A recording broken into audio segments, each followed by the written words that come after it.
السلام عليكم ورحمة الله وبركاته. إن الحمد لله نحمده ونستعينه ونستغفره ونعوذ بالله من شرور أنفسنا ومن سيئات أعمالنا. من يهده الله فلا مضل له ومن يضلل فلا هادي له. وأشهد أن لا إله إلا الله وحده لا شريك له وأشهد أن محمدا عبده ورسوله. يا أيها الذين آمنوا اتقوا الله حق تقاته ولا تموتن إلا وأنتم مسلمون. يا أيها الناس اتقوا ربكم الذي خلقكم من نفس واحدة وخلق منها زوجها وبث منهما رجالا كثيرا ونساء واتقوا الله الذي تساءلون به والأرحام إن الله كان عليكم رقيبا.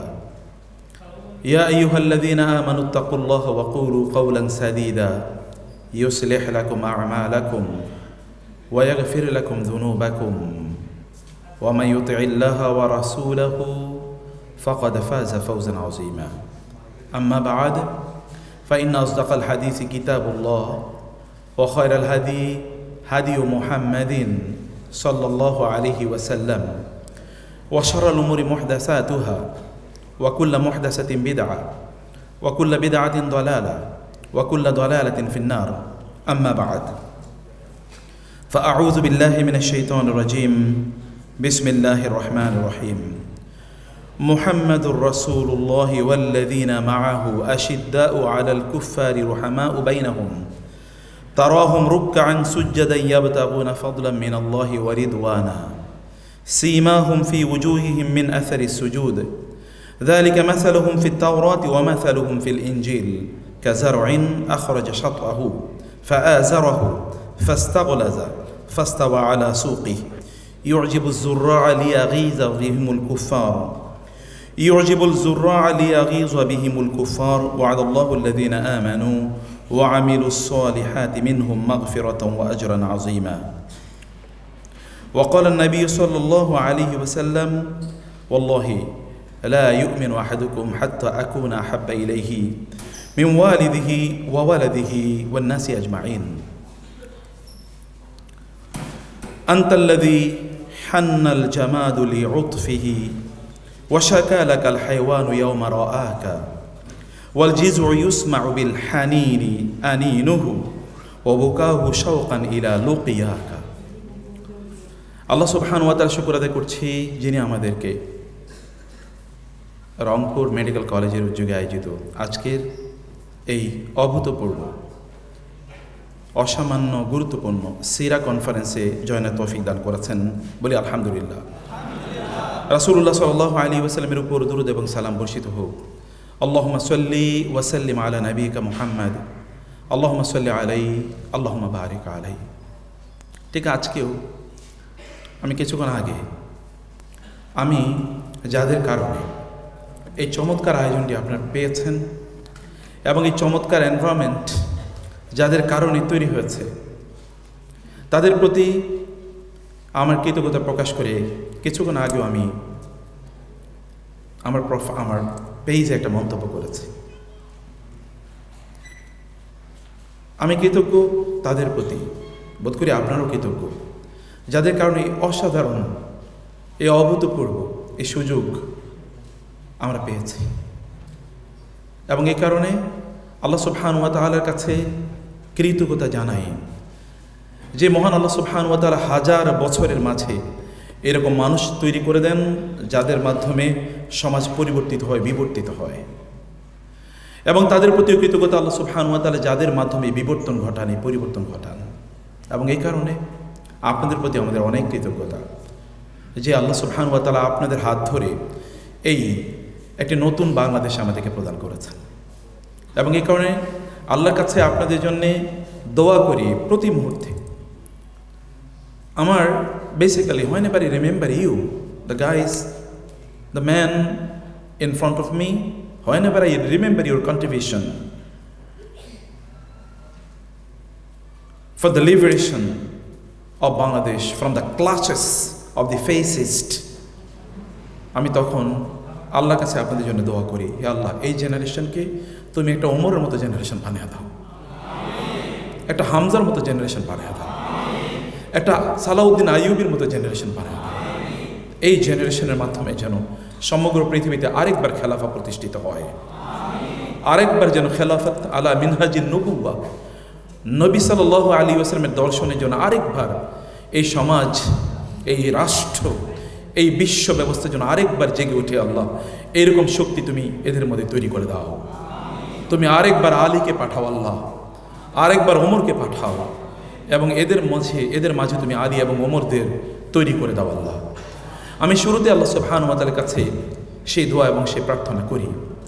কবি বলেছেন, আনতাল্লাযী হান্নাল জামাদু লিউতফিহি, আপনি সে ব্যক্তি যার ভালোবাসায় জড় পদার্থগুলো পর্যন্ত কেঁদে ওঠে। ওয়াশাকা লাকাল হায়ওয়ানু ইয়াওমা রাআকা, যেদিন আপনাকে দেখে জন্তুগুলো, জানোয়ারগুলো পর্যন্ত, প্রাণীগুলো পর্যন্ত তারা তাদের অভিযোগগুলো করেছে।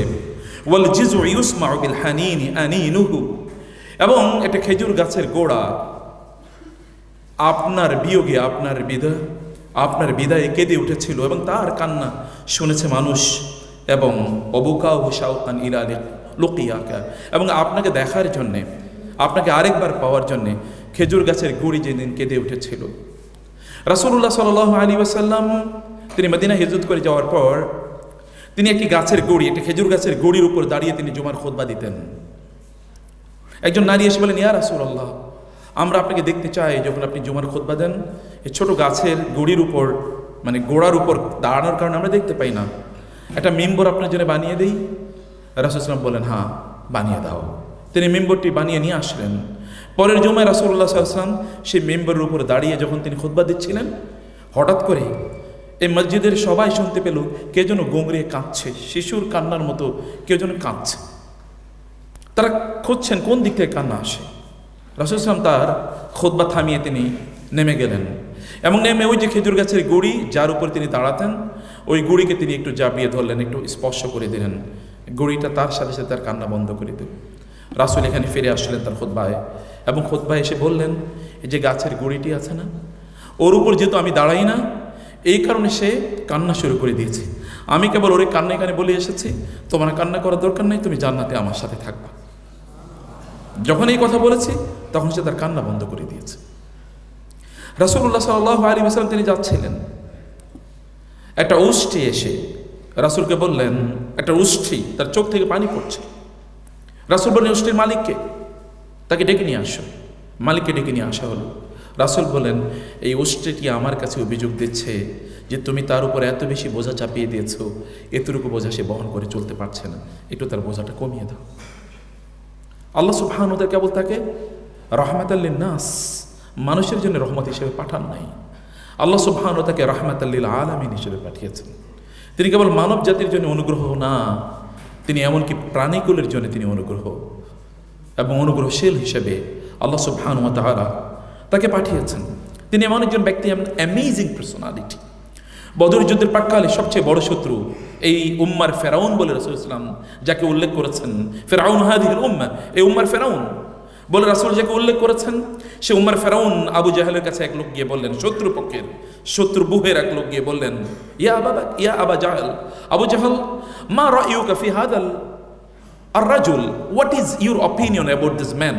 এই যে যার বিরুদ্ধে আমরা যুদ্ধ করতেছি, হ্যাঁ আমরা যুদ্ধ করতেছি, no problem, and will be fighting against him, তার বিরুদ্ধে যুদ্ধ করবো বটে, but what is your opinion? একটু, আমি তো কানে কানে আমাকে বলো, আর তো কেউ নাই, একটু বলো না আমাকে। আবু জাহেল বলল, he is an amazing man, আমি তোমাকে কানে কানে বলি, কাউকে বইল না। মোহাম্মদ একজন অসাধারণ মানুষ, he never cheats, he never hurts others, সে কোনোদিন মানুষের সাথে ধোঁকাবাজি করে না, তার জীবনে কোনোদিন মানুষকে কষ্ট দেয় না। This is the testimony of the bitterest, the staunchest enemy of the Prophet sallallahu alaihi wasallam, রাসূলুল্লাহ sallallahu alaihi wasallam এর সবচেয়ে ভয়াবহ শত্রু। এই কথা রাসূল সাল্লাল্লাহু ব্যাপারে বলেছেন, নাসাবুন আদা আমুদুহু ফি রিফআতিন কাসসুবহি ফিহি তারাফফুউ ওয়া দিয়াউ ওয়া শামাইলু শাহিদাল আ'দাউ বিফadliha ওয়াল ফাদলু মা শাহিদাত বিহিল আ'দাউ ওয়া ইযা আবাসতা ফাসারিমুন ওয়া মানিয়াতুন ওয়া ইযা ইবতাসামতা ফামাউইদুন ওয়া আতাউ। কবি এই কারণে রাসূল সাল্লাল্লাহু আলাইহি ওয়াসাল্লামকে লক্ষ্য করে তার চিত্র তিনি এঁকেছেন, এবং চিত্র এঁকে তিনি বলছেন নাসাবুন আদা আমুদুহু ফি রিফআতিন, যে তিনি এমন এক বংশে, এমন এক ব্যক্তিত্ব নিয়ে তিনি জন্মগ্রহণ করেছেন যেই ব্যক্তিত্বের খুঁটিগুলো মহা আকাশে উচ্চকিত। কাসসুবহি ফিহি তারাফফুউ ওয়া দিয়াউ, সকালবেলার সূর্যের মতো সামনের দিকে উদিত হচ্ছে। Everyone can witness the sun at the beginning of the day, এবং everyone can feel the rays of that sun, সকালবেলা সূর্যের মতো প্রত্যেকে তা দেখতে পায়, এবং তার যে উজ্জ্বল আলো প্রত্যেকে ছুঁয়ে যায়, এরকম একজন ব্যক্তি তিনি। এবং ওয়াশামাইলু শাহিদাল আ'দাউ বিফadliha, এবং তার এমন মর্যাদা রয়েছে শত্রুরা পর্যন্ত তার মর্যাদার জন্য কবিতা গান গাইতে হয়েছে যুগ যুগ ধরে। এবং ওয়াল ফদলু মা শাহিদাত বিহিল আ'দাউ, সত্যিকার মর্যাদা তো তাই যদি আপনার শত্রু আপনার অনুপস্থিতিতে আপনার পক্ষে তার স্তুতি গাইতে হয়, আপনার পক্ষে তার প্রশংসার বাণী তুলে ধরতে হয়, সেটাই তো সত্যি করতে প্রশংসা। বন্ধু তো আপনার প্রশংসা করবেই, but your enemies they are also praising you, তারা আপনার প্রশংসা করছে, সেটাই সত্যিকার প্রশংসা। হে নবী, ওয়াইযা আবাস্তা ফাসারিমুন ওয়া মানিয়াতুন, আপনার যখন মনটা খারাপ হয় তখন গোটা পৃথিবী যেন কাঁপতে থাকে। ওয়াইযা সামতা ফামাউইদুন ওয়া আতাউ, আর যখন আপনি হাসেন তখন মনে হচ্ছে যেন গোটা পৃথিবী হাসে। আপনি এমন একজন ব্যক্তিত্ব। রাসূল সাল্লাল্লাহু যখন ঘরে গেলেন তিনি হি ওয়াজ লাফিং, তিনি হাসছিলেন। আয়েশা রাদিয়াল্লাহু তাআলা ভাবলেন, এজ দ্য প্রফেট ইজ লাফিং, he is in a good mood, তিনি ভালো একটা মুডে আছেন। তিনি বললেন আমি রাসূলের কাছে এবার কোনো কিছু একটা চাই, আমি রাসূলকে বলবো ইয়া রাসূলুল্লাহ আপনি আমাকে কিছু একটা দেন। তিনি রাসূলকে বলেন ইয়া রাসূলুল্লাহ আপনি আমার জন্য আল্লাহর কাছে দোয়া করেন একটু প্লিজ। আয়েশা তার স্ত্রী। রাসূলুল্লাহ সাল্লাল্লাহু আলাইহি ওয়াসাল্লাম বললেন আল্লাহুম্মা গফির লি আয়েশা মা তাকাদ্দামাত মিন যামবিহা ওয়া মা তাআখারাত ওয়া মা আসরাত ওয়া মা আ'লানাত, হে আল্লাহ আপনি আয়েশার অতীতের এবং পরের গোপন এবং প্রকাশ্য সকল গুনাহগুলো মাফ করে দেন। অসাধারণ দোয়া। আয়েশা রাদিয়াল্লাহু তাআলা খুশি হয়ে গেলেন, রাসূলের বুকের উপর তার মাথাটা ঝুঁকিয়ে বললেন ইয়া রাসূল এত চমৎকার দোয়া আপনি আমার জন্য করেছেন। আয়েশা তুমি খুশি হয়েছো? হ্যাঁ খুশি হয়েছি। আয়েশা তোমাকে বলে রাখি আমি এই দোয়াটি প্রত্যেক নামাজে আমার উম্মতের সকল সদস্যের জন্য করি। স্পেশাল দোয়া আয়েশার জন্য, স্ত্রীর জন্য, কিন্তু দ্য সেম দোয়া shares for you in every সালাত। প্রত্যেক নামাজে তিনি একই দোয়া তিনি আপনাদের জন্য করেন। কি পরিমাণ লাভ তিনি মানুষের জন্য, তিনি আপনাদের জন্য, তার অন্তরে তিনি লালন করতেন। কি পরিমাণ লাভ তিনি আমাদের জন্য লালন করতেন। রাসূলুল্লাহ সাল্লাল্লাহু আলাইহি ওয়াসাল্লাম তিনি আমাদের জন্য যে জীবন ব্যবস্থা রেখে দিয়েছেন, সম্মানিত ভাইরা এবং বোনেরা, আমি আপনাদের জন্য সেরকম জীবন ব্যবস্থার কিছু কথা কেবলমাত্র আমি আপনাদের সামনে একটু বলতে চাই। রাসূলুল্লাহ সাল্লাল্লাহু আলাইহি ওয়াসাল্লামকে কিছুক্ষণ সাহাবায়ে কেরামরা না দেখলে তারা অস্থির হয়ে পড়তেন। রাসূলুল্লাহ সাল্লাল্লাহু আলাইহি ওয়াসাল্লামের কৃতদাস, তার নাম ছিল সাওবান, একবার রাসূলের কাছে আসলেন। তার চেহারা খুবই মলিন, তাগায়্যারা লাউনুহু, তার চেহারা একটু মলিন হয়ে গেল এবং তার চোখ কেমন যেন ছলছল করছে। রাসূল সাল্লাল্লাহু আলাইহি ওয়াসাল্লাম বললেন ইয়া সাওবান মা হালুক, তোমার কি হয়েছে একটু বলো তো। তিনি বললেন ইয়া রাসূলুল্লাহ কিছু না, আমি যখন আপনার সাথে থাকি তখন তো ভালো, কিন্তু যখন বাসায় চলে যাই তখন আমার মন খারাপ লাগে। হঠাৎ করে আমার একটা কথা মনে পড়লো, ইয়া রাসূলুল্লাহ যখন মন খারাপ হয় তখন দৌড়ে আসি আপনাকে দেখার জন্য, কারণ আপনাকে দেখলে আমার মন ভালো হয়ে যায়। আল্লাহ সুবহানাহু ওয়া তাআলা রাসূল সাল্লাল্লাহু আলাইহি ওয়াসাল্লামের ব্যাপারে বলেছেন ইন্না আরসালনাকা শাহিদান ওয়া মুবাশশিরান ওয়া নাযীরা ওয়া দাঈয়ান ইলাল্লাহি বিইজনিহি ওয়া সিরাজাম মুনীরা।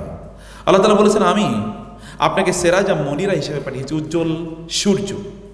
উজ্জ্বল সূর্য, সিরাজ মুনীর। সূর্য তো এমনি আলো দেয়, কিন্তু সিরাজের সাথে মুনীর বলার দরকার নাই।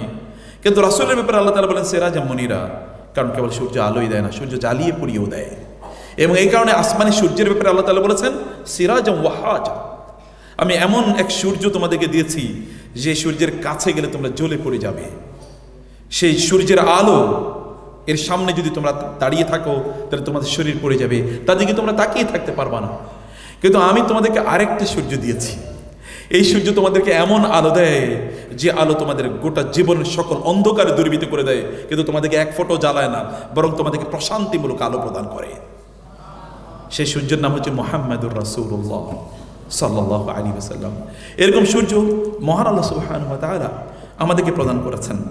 আল্লাহ সুবহানাহু ওয়া তাআলা সেই সূর্য হিসেবে পাঠিয়েছেন রাসূলুল্লাহ সাল্লাল্লাহু আলাইহি ওয়াসাল্লামকে। সাওবান বললেন, ইয়া রাসূলুল্লাহ, মন খারাপ করে দৌড়ে আসি আপনাকে দেখি, আপনাকে দেখলে মন ভালো হয়ে যায়, কিন্তু আমি চিন্তা করলাম যখন আপনি মারা যাবেন আমরাও মারা যাব, যখন আপনি মারা যাবেন আমরাও মারা যাব, তো সেখানে তো আপনি জান্নাতে কোথায় থাকবেন আপনি, আর আমরা কোথায় থাকবো? জান্নাতে গেলেও তো আপনাকে দেখবো না, এই কারণে মনটা খুবই খারাপ। ইয়া রাসূলুল্লাহ, মন খারাপের কারণ দেখছেন? Will be in the paradise but will not be able to see the Prophet sallallahu alaihi wasallam whenever he or she wishes.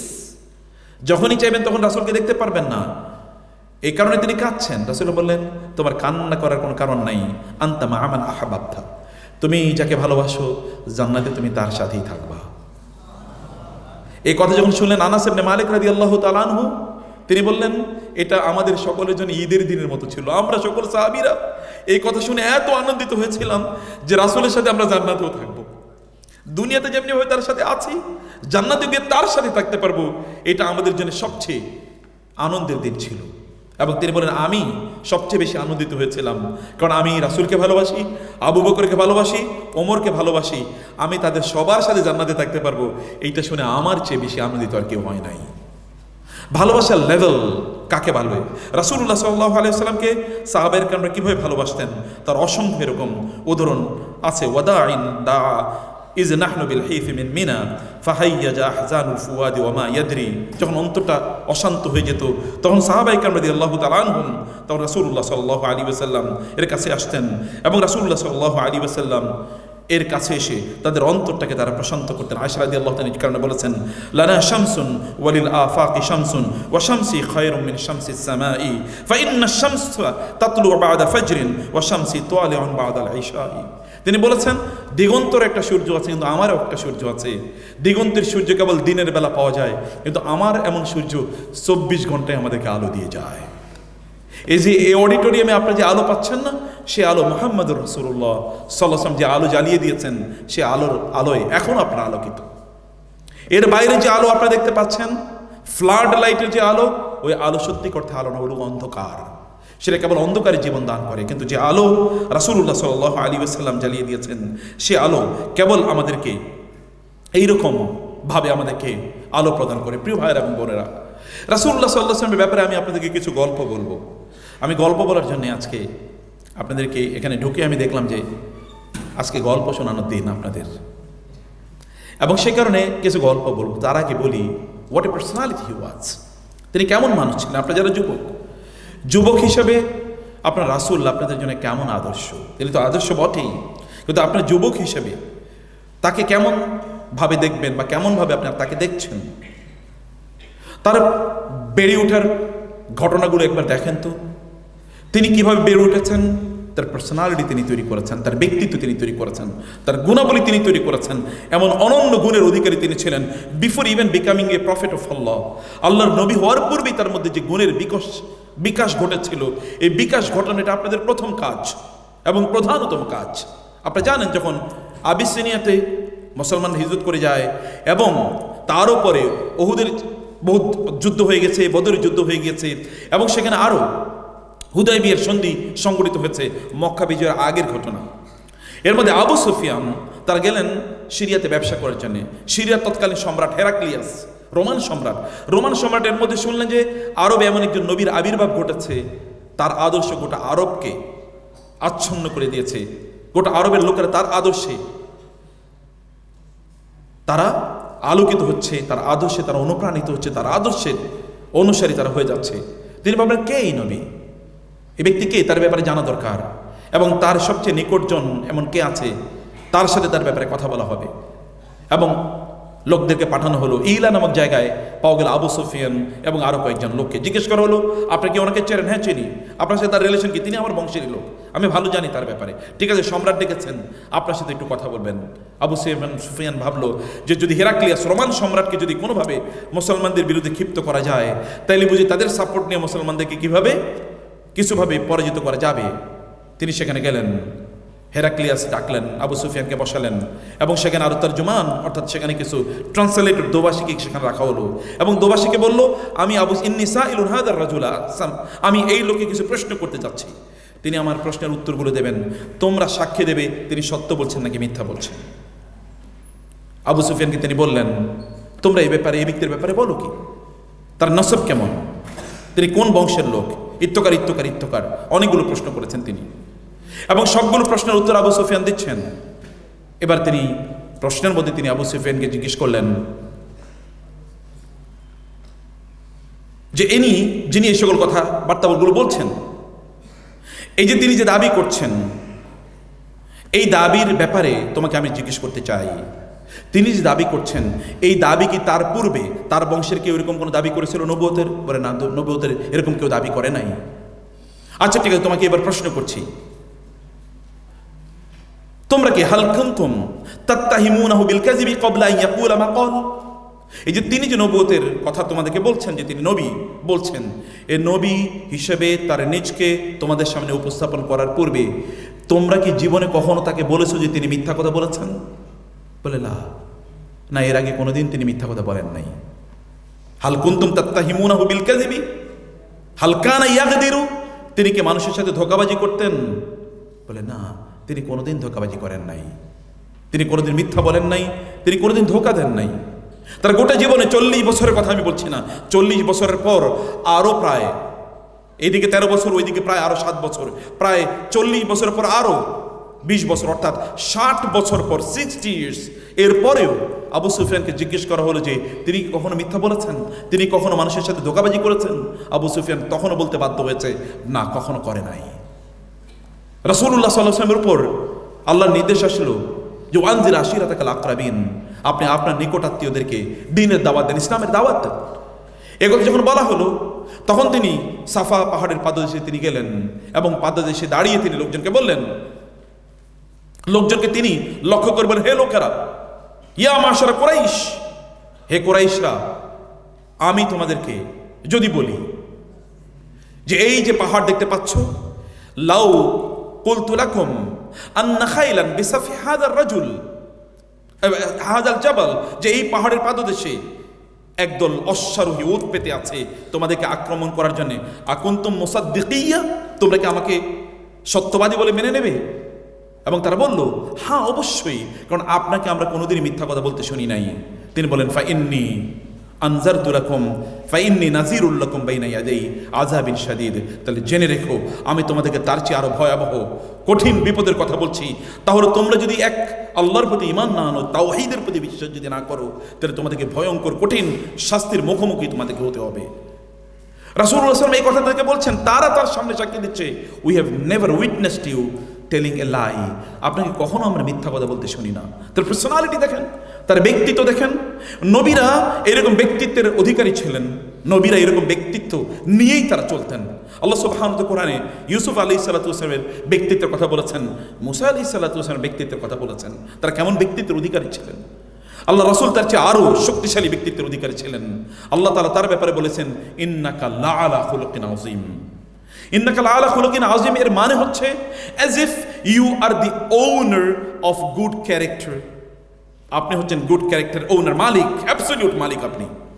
এটা আলা মানে হচ্ছে কোনো জিনিসের উপর একেবারে ঝেঁকে বসে থাকা, এর জন্য একটা সিংহাসন, আপনি সিংহাসনের উপর বসে থাকলেন, বসে আছেন, যেন এটা আপনার অধিকার, আপনার পসেশন, আপনার মালিকানাধীন চরিত্র। Absolutely you are the owner, nobody is sharing with you the same proportion of this good character and traits which you possess. আপনার ব্যাপারে আল্লাহ সাক্ষী দিচ্ছেন, আপনার নবীকে আল্লাহ সুবহানাহু বলছেন, আপনার নবীর ব্যাপারে আল্লাহ সাক্ষী দিচ্ছেন যে আপনি এমন চরিত্রের ধারক এবং বাহক যে চরিত্রের মতো চরিত্র অন্য কেউ ধারণ করে না। ইন্নাকা লাআলা খুলুকিন আযীম, আল্লাহ তাআলা তার ব্যাপারে কথা বলেছেন। এবং আমাদের এবার চিন্তা করে দেখুন, আপনি যদি in order to become inspired by the Prophet sallallahu alaihi wasallam, you will have to develop this character. The people should say that he is a truthful person, he never cheats, he never tells lie, তিনি কখনো মিথ্যা বলেন না, তিনি কখনো মানুষের সাথে ধোঁকাবাজি করেন না। You will have to develop this trait, this character.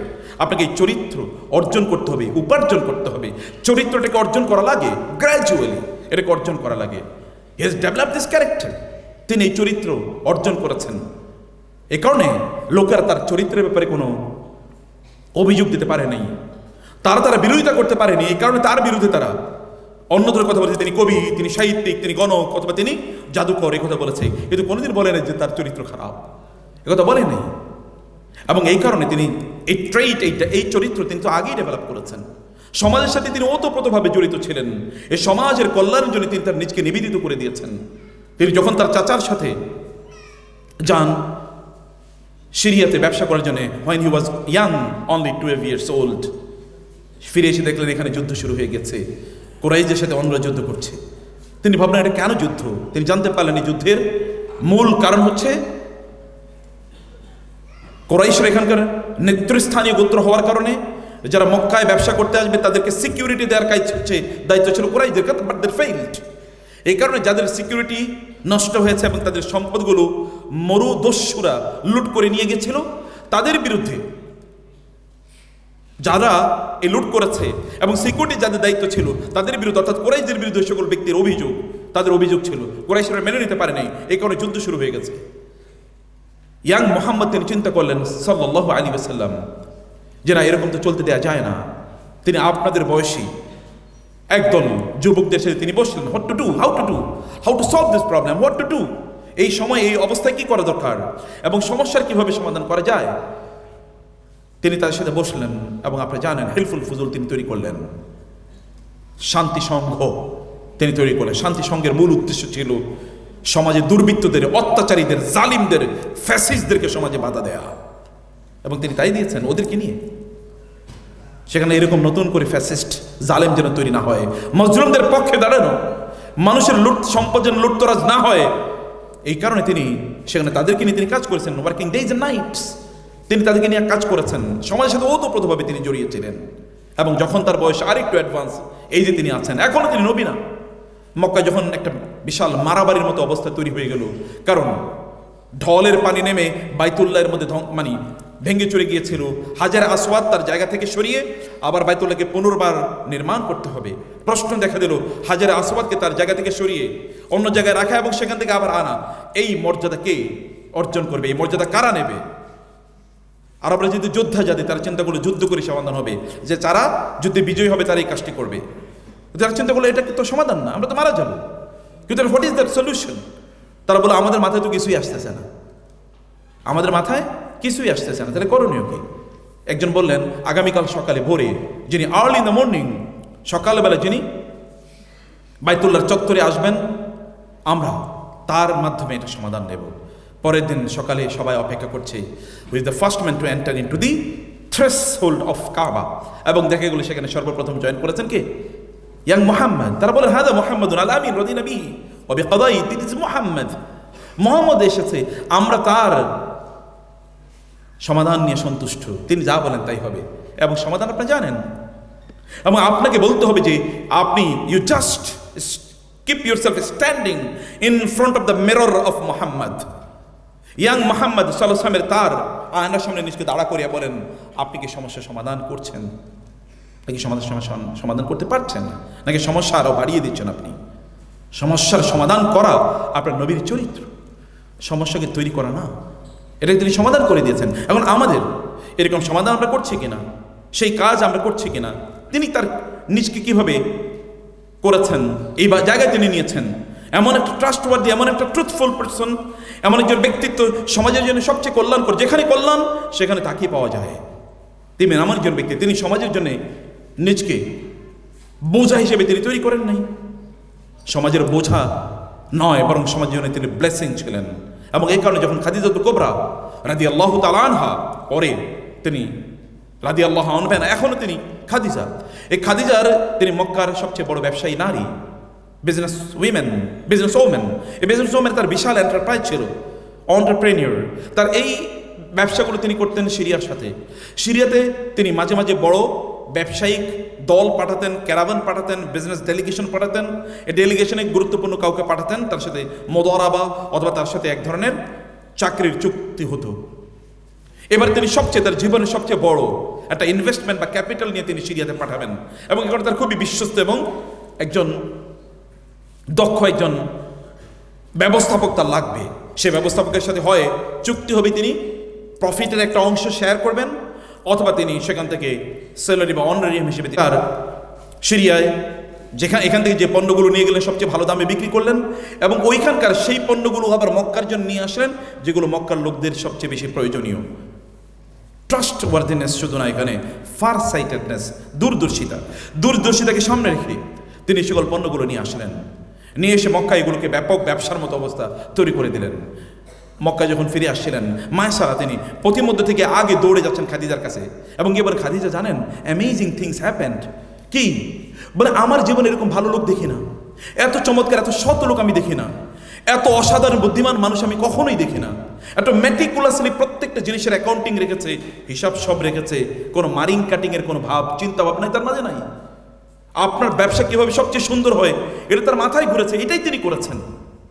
এমন মানুষ আমি কখনো দেখি না, তিনি এই করেছেন। আমি আগে চলে আসলাম আপনাকে, সবার আগে আমি আপনাকে সংবাদ দেওয়ার জন্যে। মায়েসার কথা শুনে খাদিজা এমনিতে কি তিনি দুর্বল হয়ে পড়লেন।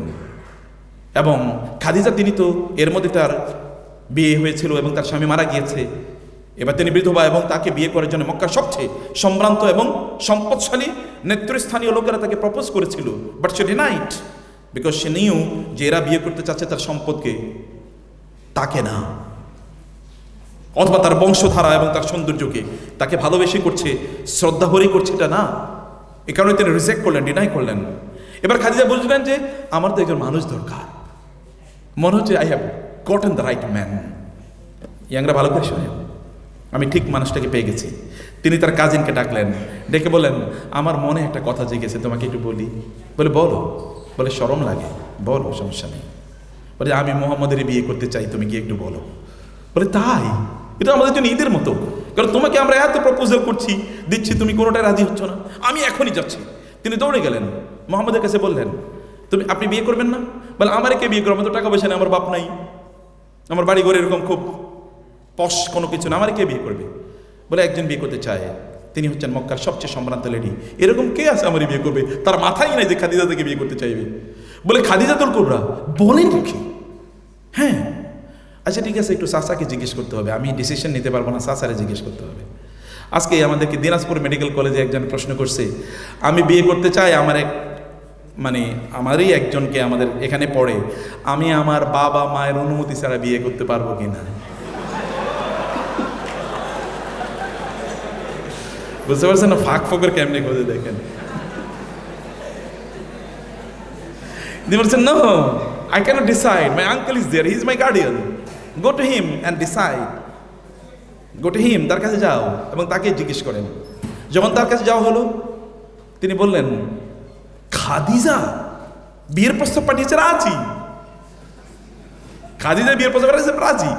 বিয়ের প্রস্তাব শুনলে কে রাজি না হবে? এখনকার খাদিজা যদি আপনাদেরকে প্রস্তাব দেয় তাহলে তো রাজি হবেনই নাকি? হবেন না ইনশাআল্লাহ? আমাদের ছেলেদের এখন প্রবলেম হলো যে আমরা কি চাই, আমরা হচ্ছে নায়িকার মতো একজন কি চাই, ফাতেমা চাই। তিনি নায়িকার মতো হবেন কিন্তু ফাতেমার চরিত্র হবে, তাই না? আর আমাদের বোনদের তাদের ইস্যু হলো যে তারা একজন বিল গেটসওয়ালা আল্লাহওয়ালা চায়।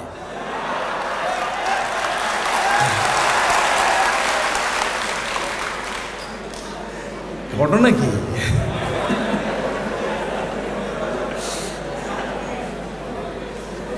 তিনি বললেন খাদিজা, ওকে। খাদিজার সাথে তার বিয়ে হয়ে গেল। খাদিজা এবার কি করলেন বলেন তো? বিয়ের পরে খাদিজা বললেন ইয়া মুহাম্মদ, হে আমার স্বামী, হে আমার প্রিয়তম স্বামী, এই যে আমি এত টাকা পয়সা, আমার সম্পদ, এত কিছুর মালিক, আমি এগুলো দিয়ে করবো কি? আপনার যে অনুপম চরিত্র আমি দেখেছি, you just become the custodian of my property, become the owner. আমি আপনাকে আমার সম্পদের দায়িত্ব দিতে পারলে আমি খুশি। আপনি এখন থেকে আমার সকল সম্পদের মালিক, আমার সকল সম্পদের মালিক। আমি মাঝে মাঝে এই কথা বলি, এটা সবার জন্য, স্যারদেরকে জিজ্ঞেস করলে দেখবেন বউরা কোনোদিন স্বামীর কাছে টাকা জমা রাখে না। টাকা জমা রাখে হয় বাপের কাছে, অথবা মামুর কাছে, অথবা চাচার কাছে, অথবা ভাইয়ের কাছে। স্বামীর কাছে কোনোদিন টাকা রাখবে না, কারণ জানে এই স্বামীরা দেয়া মানে হচ্ছে কি শার্ক, সব খায়া ফেলাইব। এবং আপনারা দেখবেন সকল পুরুষরা যখন ব্যাংক অ্যাকাউন্ট করে তখন নমিনি রাখে ওয়াইফের, কিন্তু কোনো মহিলাই সাধারণত ব্যাংক অ্যাকাউন্ট করলে স্বামীর নমিনি রাখে না, সাধারণত রাখে না, অন্য কাউকে রাখে। এটা একান্তই স্বাভাবিক, বুঝে যে সব খায়া ফেলাবে। তিনি বললেন কি অসাধারণ চরিত্র, তিনি বললেন যে আপনি আমার সকল সম্পদের মালিক। এবার তিনি সম্পদ দিয়ে কি করেছেন? এবার তিনি সম্পদ দিয়ে কি করবেন? তারও আরো 15 বছর পরের ঘটনা। হেরা গুহাতে তিনি আছেন চিন্তা ভাবনা নিয়ে। এই সমাজের সংস্কারের উপায় কি? এটা তো দুর্বৃত্তের সমাজে পরিণত হয়েছে, এটা তো মূর্তি পূজার সমাজে পরিণত হয়েছে। এখানকার লোকেরা তো কেবল 3W নিয়ে ব্যস্ত আছে। 3W, women, wine, war. Women, wine and war. এখন আমরা 3W এর যুগে বসবাস করছি না?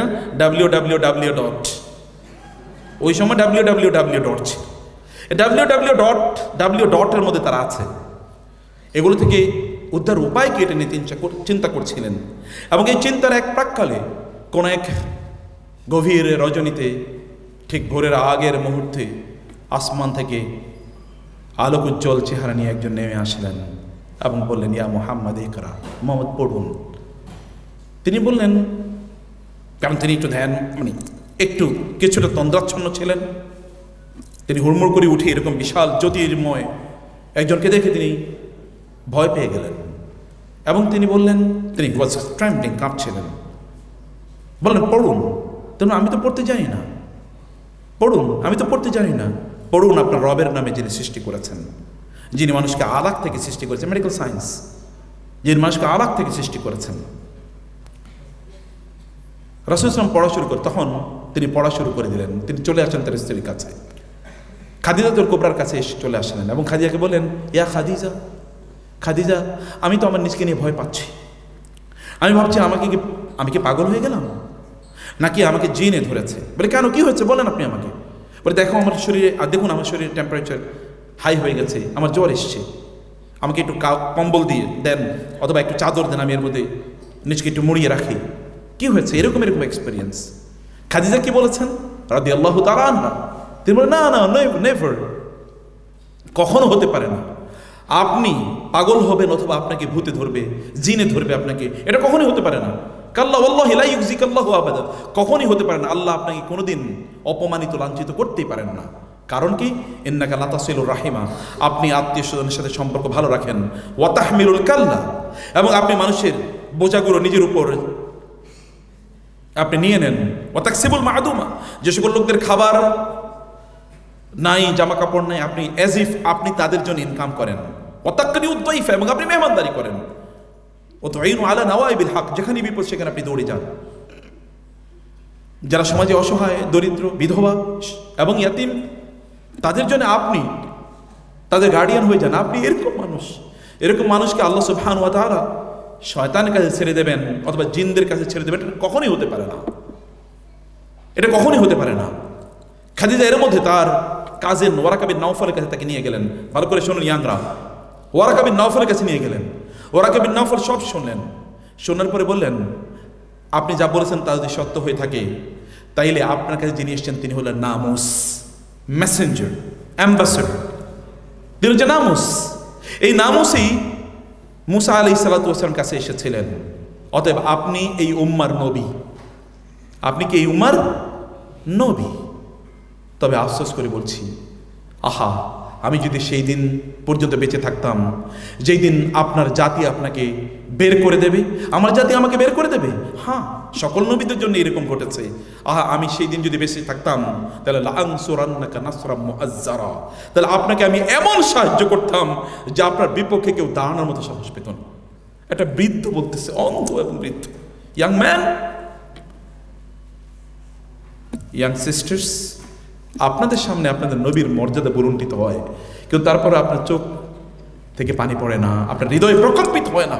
একজন বৃদ্ধ বলছে এখনো তিনি নবী হিসেবে তার আত্মপ্রকাশ ঘটে নাই, বলতে গেলে সেভাবে এখনো তিনি বলেন নাই যে আল্লাহ আমাকে নবী হিসেবে পাঠিয়েছেন। এই স্টিল তিনি তার সেই ঘোর থেকে বের হতে পারেন নাই। কিন্তু উনি বলছেন একজন বৃদ্ধ এবং অন্ধ, এবং কয়েকদিন পরে তিনি মারা যান। যদি আমি সেই দিন পর্যন্ত বেঁচে থাকি, তাহলে আমি আপনাকে এমন সাহায্য করবো যে আপনার বিরোধিতায় লোকেরা দাঁড়াতে পারতো না। এরকম সাহায্য আমি আপনাকে নাসরাম মুআজ্জারা, শক্তিশালী ভাবে আমি আপনাকে সাহায্য করতাম। আল্লাহ সুবহানাহু ওয়া তাআলা তাদের ব্যাপারে সে কথা বলেছেন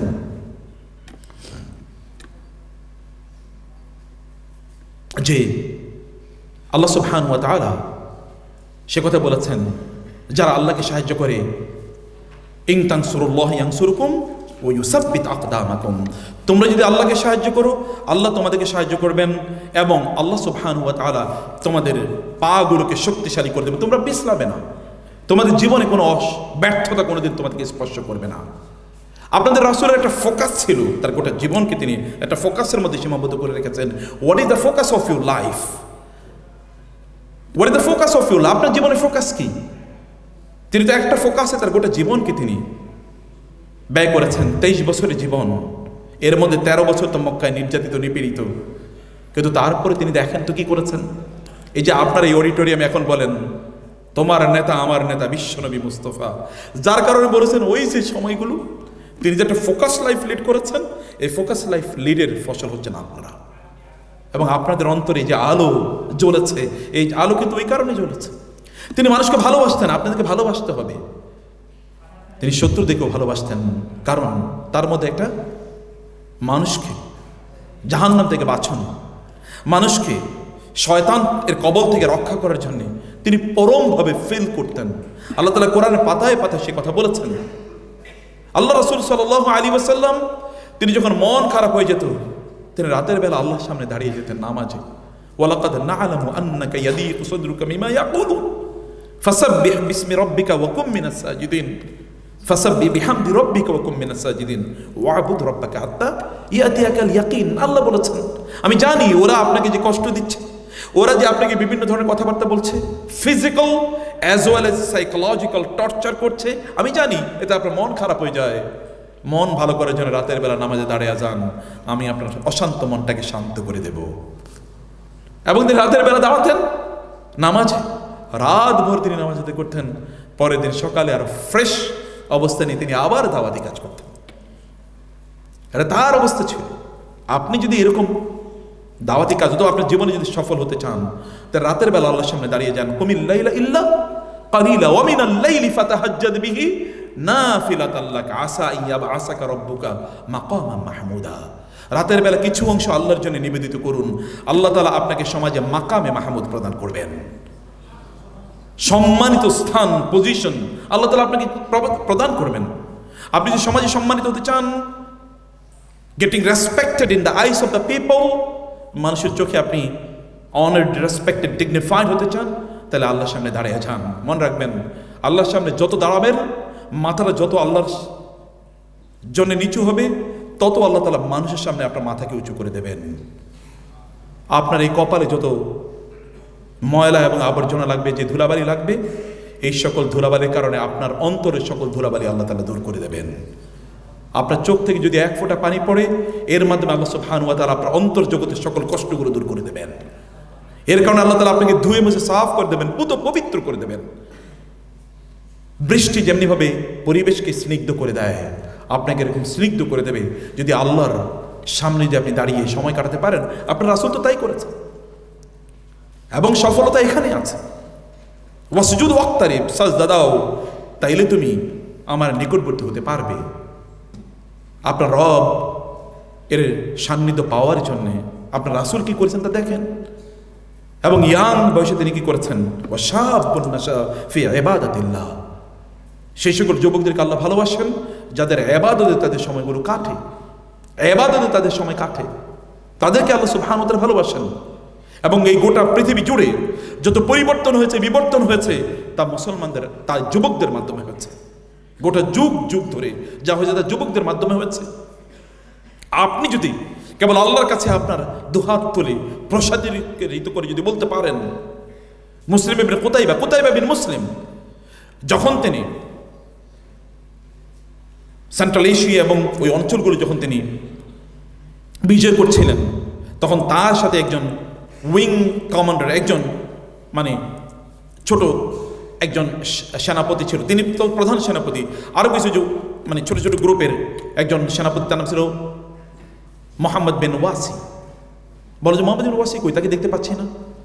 বলে যে তিনি দূরে, অনেক দূরে। তিনি কি করছেন, তিনি ওইখানে বসে হাঁটু গেড়ে তিনি আল্লাহ তাআলার কাছে দোয়া করছেন, সৈন্যের একেবারে প্রান্তে কোণে দোয়া করছেন। কুতাইবা ইবনে মুসলিম বললেন, আল্লাহর কসম, এক যুদ্ধের ময়দানে 1,00,000 সৈন্যের চেয়েও এই মোহাম্মদ বিন ওয়াসির অতটুক দোয়া আমার কাছে অনেক অনেক বেশি গুরুত্বপূর্ণ। যুদ্ধ শেষ, মুসলমানরা বিজয়ী হলো। মোহাম্মদুল ওয়াসিকে ডাকা হলো, কোথায় বা? বললেন তুমি করছিলে কি? বলে আমি আল্লাহর কাছে দোয়া করছিলাম, আল্লাহ যেন আপনার নেতৃত্বে আমাদেরকে বিজয় প্রদান করেন, আল্লাহ যেন আপনার নেতৃত্বে আমাদেরকে বিজয় প্রদান করেন। এই কারণে ক্রুসেডারদের বিরুদ্ধে যখন সালাউদ্দিন আইয়ুবী যখন বিজয় লাভ করেন, আগামীকাল এই জেরুজালেম এটা মুসলমানরা পুনর্দখল করবে, জেরুজালেম বিজয় করবে। রাতের বেলা, গভীর রাতে সালাউদ্দিন আইয়ুবী তিনি তার সৈন্যদেরকে লক্ষ্য করে বলেন, এই লোকেরা তোমরা তাড়াতাড়ি উঠে যাও, তোমরা আক্রান্ত হয়ে পড়েছ। সবাই হুড়মুড় করে উঠল। আমরা কে আমাদেরকে আক্রমণ করলো? আমাদেরকে কে আক্রমণ করলো? বলে শয়তান তোমাদেরকে আক্রমণ করেছে। তোমরা আগামীকাল বিজয় চাও আর আজকে ঘুম গিয়ে কাটাও, ঘুমিয়ে তোমরা রাত কাটাতে চাও, তাহাজ্জুদের নামাজে দাঁড়িয়ে যাও। মনে রাখবা, যেই পাগুলো তাহাজ্জুদের নামাজে দাঁড়িয়ে যায়, এই পাগুলো যুদ্ধের ময়দানে কোনোদিন পিছলে যেতে পারে না। যুদ্ধের ময়দানে ওই পাগুলোকে আল্লাহ তারা শক্তিশালী করে রাখেন। এবং তাই ঘটল, তারা ওইখানে তারা কান্নাকাটি করলেন, সালাত আদায় করলেন। পরের দিন সকালে আল্লাহ তাআলা তাদেরকে অভূতপূর্ব বিজয় প্রদান করলেন। সম্মানিত ভাইয়েরা, বোনেরা আমার, আপনার নবীর এটা ছিল তার ট্রেইট, এটা ছিল তার চরিত্র, এটা ছিল তার ক্যারেক্টারিস্টিক। তিনি ফোকাস ভাবে তিনি তার কাজ করেছেন। আপনি দিন প্রতিষ্ঠা করতে চান, আপনার নিজের দিনী কাজে আরো এগিয়ে যেতে হবে। আপনি দিনী দাওয়াতি কাজ করতে চান, আপনার নিজের জন্য দাওয়াতি কাজ করুন। ওমান আহসানু কাওলাম মিম্মান দাআ ইলাল্লাহ ওয়া আমিলা সালিহা। মানুষকে দিনের প্রতি ডাকে, নিজে ভালো কাজ করে, ওয়া আমিলা সালিহা। এবং ওয়াকালা ইন্নানি মিনাল মুসলিমিন, এবং বলে আমি, নট তুমি। ইন্নানি মিনাল মুসলিমিন, নিশ্চয়ই আমি আল্লাহর কাছে আত্মসমর্পণকারী। ওয়ান আউয়ালুল মুসলিমিন, আমি প্রথম আত্মসমর্পণকারী। এটা বলতে হয়, এই অনুভূতি নিয়ে আপনাকে দাওয়াতি কাজ করা লাগে, এই অনুভূতি নিয়ে আপনার রাসূল থেকে আপনাকে শিক্ষা গ্রহণ করা লাগে, এই অনুভূতি নিয়ে আপনাকে চলা লাগে। আপনার নবী সেই কাজগুলি করেছেন। তিনি, আপনার নবী ভালো মানুষকে প্রচন্ড ভালোবেসেছেন, এবং আপনি জানেন এরকম অসংখ্য ঘটনা। এমনকি তায়েফে যখন তিনি রক্তাক্ত হয়ে যান, তিনি নিপীড়িত, নির্যাতিত, তায়েফের লোকদেরকে তিনি প্রায় 10 দিন দাওয়াত দিলেন, তারা কেউ দাওয়াত গ্রহণ করলো না। এবং মক্কায় আপনারা জানেন ঘটনাটা কি ঘটেছে। আমুল হুজন রাসূল সাল্লাল্লাহু তারা বয়কট করলো, এবং তিনি মক্কা থেকে সোশ্যাল বয়কট, তার সাথে কোনো কথাবার্তা হয় না, মুসলমানদের সাথে কোনো কথাবার্তা হবে না, ব্যবসায়িক লেনদেন হবে না, বিয়ে শাদী হবে না, সোশ্যালি বয়কটের 3 মাস, 3 বছর। এবং 3 বছর পর যখন তারা বয়কট থেকে ফিরে আসেন, মক্কার লোকরা তাকে আর দাওয়াতি কাজ করতে দিচ্ছেন। এর মধ্যে তার চাচা মারা গেল। চাচাকে গিয়ে তিনি বললেন, চাচা কেবল একবার বলেন লা ইলাহা ইল্লাল্লাহ, আমারে আপনার নবী হিসেবে স্বীকার করার দরকার নেই, কেবল লা ইলাহা ইল্লাল্লাহ বলেন, এতটুকু নিয়ে কিয়ামতের দিন আল্লাহর কাছে আপনার ব্যাপারে আমি সুপারিশ করব। চাচা তাও বললেন না, চাচা মারা গেলেন। তার উপর জুলুমের স্টিম রোলার চাপিয়ে উঠল। তার স্ত্রী খাদিজাতুল কুবরা, তার জন্য বিশাল বড় শেল্ট, বিশাল বড় প্রোটেকশন। তার ঠিক 2 মাস 4 দিন পর তার স্ত্রীও মারা গেলেন। খাদিজাতুল কুবরাকে রাসূলুল্লাহ সাল্লাল্লাহু আলাইহি ওয়াসাল্লাম একবার এই সময় রাসূলের জন্য খাবার নিয়ে যাচ্ছেন খাদিজাতুল কুবরা, এর মধ্যে জিবরিল ওহী নিয়ে আসলেন। ওহী নিয়ে এসে বলেন, আমি ওহী বলার আগে আপনার একটা কথা বলতে চাই। কি? আল্লাহ তাআলা আমাকে, এই যে খাদিজা আসবে এখনই আপনার কাছে খাবার নিয়ে, আল্লাহ তাআলা আমাকে একটা স্পেশাল অ্যাসাইনমেন্ট দিয়েছেন। কি অ্যাসাইনমেন্ট? আল্লাহ বলেছেন আল্লাহর পক্ষ থেকে খাদিজার জন্য সালাম, আপনি যেন আল্লাহর পক্ষ থেকে খাদিজার কাছে আল্লাহর সালামটা পৌঁছে দেন। বোনরা ভালো করে খেয়াল করেন। ইয়া রাসূলুল্লাহ, আমার একটা মিনতি আছে। কি? আমার সালামটা একটু খাদিজার কাছে পৌঁছে দিন। জিবরিল বলছে, আমার সালামটা একটু খাদিজার কাছে পৌঁছে দিন। এবং খাদিজার একটা সুসংবাদ আছে, আল্লাহ তাআলা তার জন্য জান্নাতে এমন একটা প্রাসাদ নির্মাণ করেছেন, যেই প্রাসাদে কোনো আওয়াজ থাকবে না, যে প্রাসাদে কোনো কষ্ট থাকবে না, এরকম প্রাসাদ আল্লাহ তার জন্য নির্মাণ করেছেন। কারণ এই দুনিয়াতে তিনি দিনের জন্য তিনি কষ্ট করেছেন, তিনি আওয়াজ ছাড়া দিনের সার্ভিস দিয়ে গিয়েছেন। এই কারণে আল্লাহ তাআলা একটা স্পেশাল প্রাসাদ তার জন্য জান্নাতে নির্মাণ করে রেখেছেন। খাদিজা যখন ইন্তেকাল করেন, রাসূলুল্লাহ সাল্লাল্লাহু আলাইহি ওয়াসাল্লাম মুশরিক পড়লেন। করণীয় কি? মক্কার লোকেরা তাকে রিজেক্ট করলো, ডিনাই করলো, দাওয়াত আর দেয়া যাচ্ছে না। রাসূলুল্লাহ সাল্লাল্লাহু আলাইহি ওয়াসাল্লাম গেলেন তায়েফে। তায়েফের লোকেরা তার সাথে কি আচরণ করেছে আপনারা জানেন। তায়েফের লোকেরা তার সাথে আচরণ করলো যে দুষ্ট বালকদেরকে তারা পিছনে লেলিয়ে দিল। দুষ্ট বালকরা তাকে পাথর মেরে রক্তাক্ত করে ফেলল। তার শরীর থেকে রক্তগুলো ছড়ে তার চামড়ার জুতার মধ্যে রক্ত ঢুকে গেল। চামড়ার জুতা রক্তের মধ্যে যেহেতু আঠালো ভাব থাকে, চামড়ার জুতা তার শরীরের সাথে লেগে গেল। তিনি বেহুশ হয়ে পড়ে গেলেন। উতবা এবং সাহেবার বাগানে তিনি বেহুশ হয়ে পড়ে গেলেন। সেখানে কাজ করতেন খ্রিস্টান বালক একজন। আদ্দাস দেখলেন তিনি পড়ে গিয়েছেন, একটু পানি খেজুর নিয়ে আসলেন এবং তাকে দিলেন। তার একটু হুঁশ ফিরে আসলে তিনি খেজুর এবং পানি বিসমিল্লাহ বলে তিনি খাচ্ছিলেন। আদ্দাস বললেন, আপনি বিসমিল্লাহ বলে খাচ্ছেন? বলে, হ্যাঁ। আরবে তো কাউকে আমি কথা বলতে শুনি নাই। বলে, তুমি কে? বলে, আমি আদ্দাস। কোথায় তোমার বাড়ি? আমার ইরাকে, আমার বাড়ি হচ্ছে নিনওয়ান নামক জায়গা। ও, ওইখানে তো আমার একজন ভাই, তার নাম ইউনুস ইবনে মাত্তা, তিনি এসেছিলেন, তিনি নবী। আপনি ইউনুসকে চেনেন? হ্যাঁ, চিনবো না কেন, তিনিও নবী, আমিও নবী, আর নবীরা সবাই ভাই ভাই। এ কারণে আদ্দাস এতটুকুই কেবলমাত্র কথা। আদ্দাস সাথে সাথে লুটিয়ে পড়লেন, তার হাতে চুমু দেওয়া শুরু করলেন, তার কপালে চুমু দিলেন, তার পায়ে চুমু দিলেন। এবার, আমি তো আপনারই খুঁজতেছি দীর্ঘদিন পর্যন্ত, আমি তো আপনারই খুঁজতেছি, প্লিজ আপনি আমাকে কিভাবে আপনার অনুসারী হতে পারি তা বানিয়ে নেন। যখন এই বাগানের মালিক দুই জন, তারা ছিল খুবই রাসূলের খুবই শত্রু, দেখলে কে এসে দেখলো তো মোহাম্মদের প্রতি অনুরক্ত হয়ে গেছে, 1-2 মিনিটের কথা। তারা তাকে সেখান থেকে ছিনিয়ে নিয়ে যায়। এখন ওমরা করতে গেলে, হজ করতে গেলে আপনি এখন আদ্দাসের সেই বাগানটা দেখবেন, সে মসজিদ, এখন মসজিদ আদ্দাস নামে জায়গা আছে। 1-2 মিনিটের conversation, level of love and respect for the people কিভাবে তিনি করেছেন। তিনি সেখান থেকে মনোকষ্ট নিয়ে তিনি চলে আসেন। পথিমধ্যে জাকারনুল মানাজিল নামক একটি জায়গায় আসার পর জিবরিল আলাইহিস সালাতু ওয়াস সালাম তিনি সাদা মেঘের ভেলায় চড়ে তিনি আসলেন। তার সাথে 2 পাহাড়ের ফেরেশতা। জিবরিল বলেন, ইয়া রাসূলুল্লাহ, আল্লাহ তাআলা এই পাহাড়ের ফেরেশতারি আমাকে পাঠিয়েছেন। এবং পাহাড়ের ফেরেশতা বলেন, ইয়া রাসূলুল্লাহ, আল্লাহ পাঠিয়েছেন, আপনি যেন অনুমতি দেন আমাকে। আপনি যদি আমাকে অনুমতি দেন তাহলে যে পাহাড় দেখছেন না, কারণ তাইফ হচ্ছে পাহাড়ের উপর, এই পাহাড়গুলো এই তাইফবাসীর উপর ফেলে দিয়ে ওদেরকে চূর্ণ বিচূর্ণ একবারে নিশ্চিহ্ন করে দেব। আল্লাহ তাআলা বলেন, বলো কি? রাসূল সাল্লাল্লাহু আলাইহি ওয়াসাল্লাম বলেন, বলো কি? আল্লাহ কি আমাকে ধ্বংসকারী হিসেবে পাঠিয়েছেন নাকি? তিনি না আমাকে রহমত হিসেবে পাঠিয়েছেন? না না, আমি ধ্বংস কামনা করি না, আমি বরং আল্লাহর কাছে দোয়া করি, হে আল্লাহ, তুমি, এরা আমার সাথে অন্যায় আচরণ করেছে সেটা করো, কিন্তু এদের মধ্য থেকে এমন প্রজন্ম তৈরি করো যেই প্রজন্ম কেবল তোমার ইবাদত করবে, আর কারো ইবাদত করবে না। এবং সত্যি এরপরে আর পিছনে ইতিহাস ফিরে তাকায় নাই। এরপর থেকে এখনো পর্যন্ত তাইফের জেনারেশন তারা আল্লাহকে, আল্লাহ রাসূলকে এত ভালোবাসে, তাদের জীবন দিয়ে হলেও প্রয়োজনে তারা আল্লাহ রাসূলের জন্য, আল্লাহ রাসূলের পক্ষে তারা দাঁড়িয়ে যাবে। এখনো মক্কায় বাইতুল্লাহে বান্দার বালিলা বিখ্যাত, আপনারা যদি তার তেলাওয়াত শুনেন ইউটিউবে, বান্দার বালিলা এই তাইফের, তবে বিশাল বড় বড় আলেম তৈরি হচ্ছে। ওই যে রাসূলের দোয়া ধ্বংস হয়ে গেলে কি হতো? আপনি মানুষকে দাওয়াত দেন আপনার ভালোবাসা দিয়ে, হৃদয়ের উচ্ছ্বাস, হৃদয়ের ওয়ার্মথ অফ ইউর হার্ট, আপনার অন্তরের উষ্ণতা তারা ফিল করুক। এই ফিলিং যদি তারা পায়, তাইলে এই সকল লোকেরা দলে দলে আপনার কাছে ভিড়বে। আরাআইতান নাসা ইয়াদখুলুনা ফি দীনিল্লাহি আফওয়াজা, আপনি দেখবেন লোকেরা দলে দলে প্রবেশ করছে। প্রিয় ভাইরা, আল্লাহ রাসূল সাল্লাল্লাহু আলাইহি ওয়াসাল্লাম তিনি নলেজ নিয়ে এসেছেন, নলেজ, জ্ঞান অর্জন করুন, জ্ঞানের পরিধি বাড়ান প্লিজ। ইকরা বিসমি রাব্বিকাল্লাযী খালাক, রাসূলের জীবনী পড়েন, অন্যান্য বই পড়ছেন, আপনার রাসূলের আপনি জানেন না, কেমনে দাঁড়াবেন কিয়ামতের দিন তার সামনে?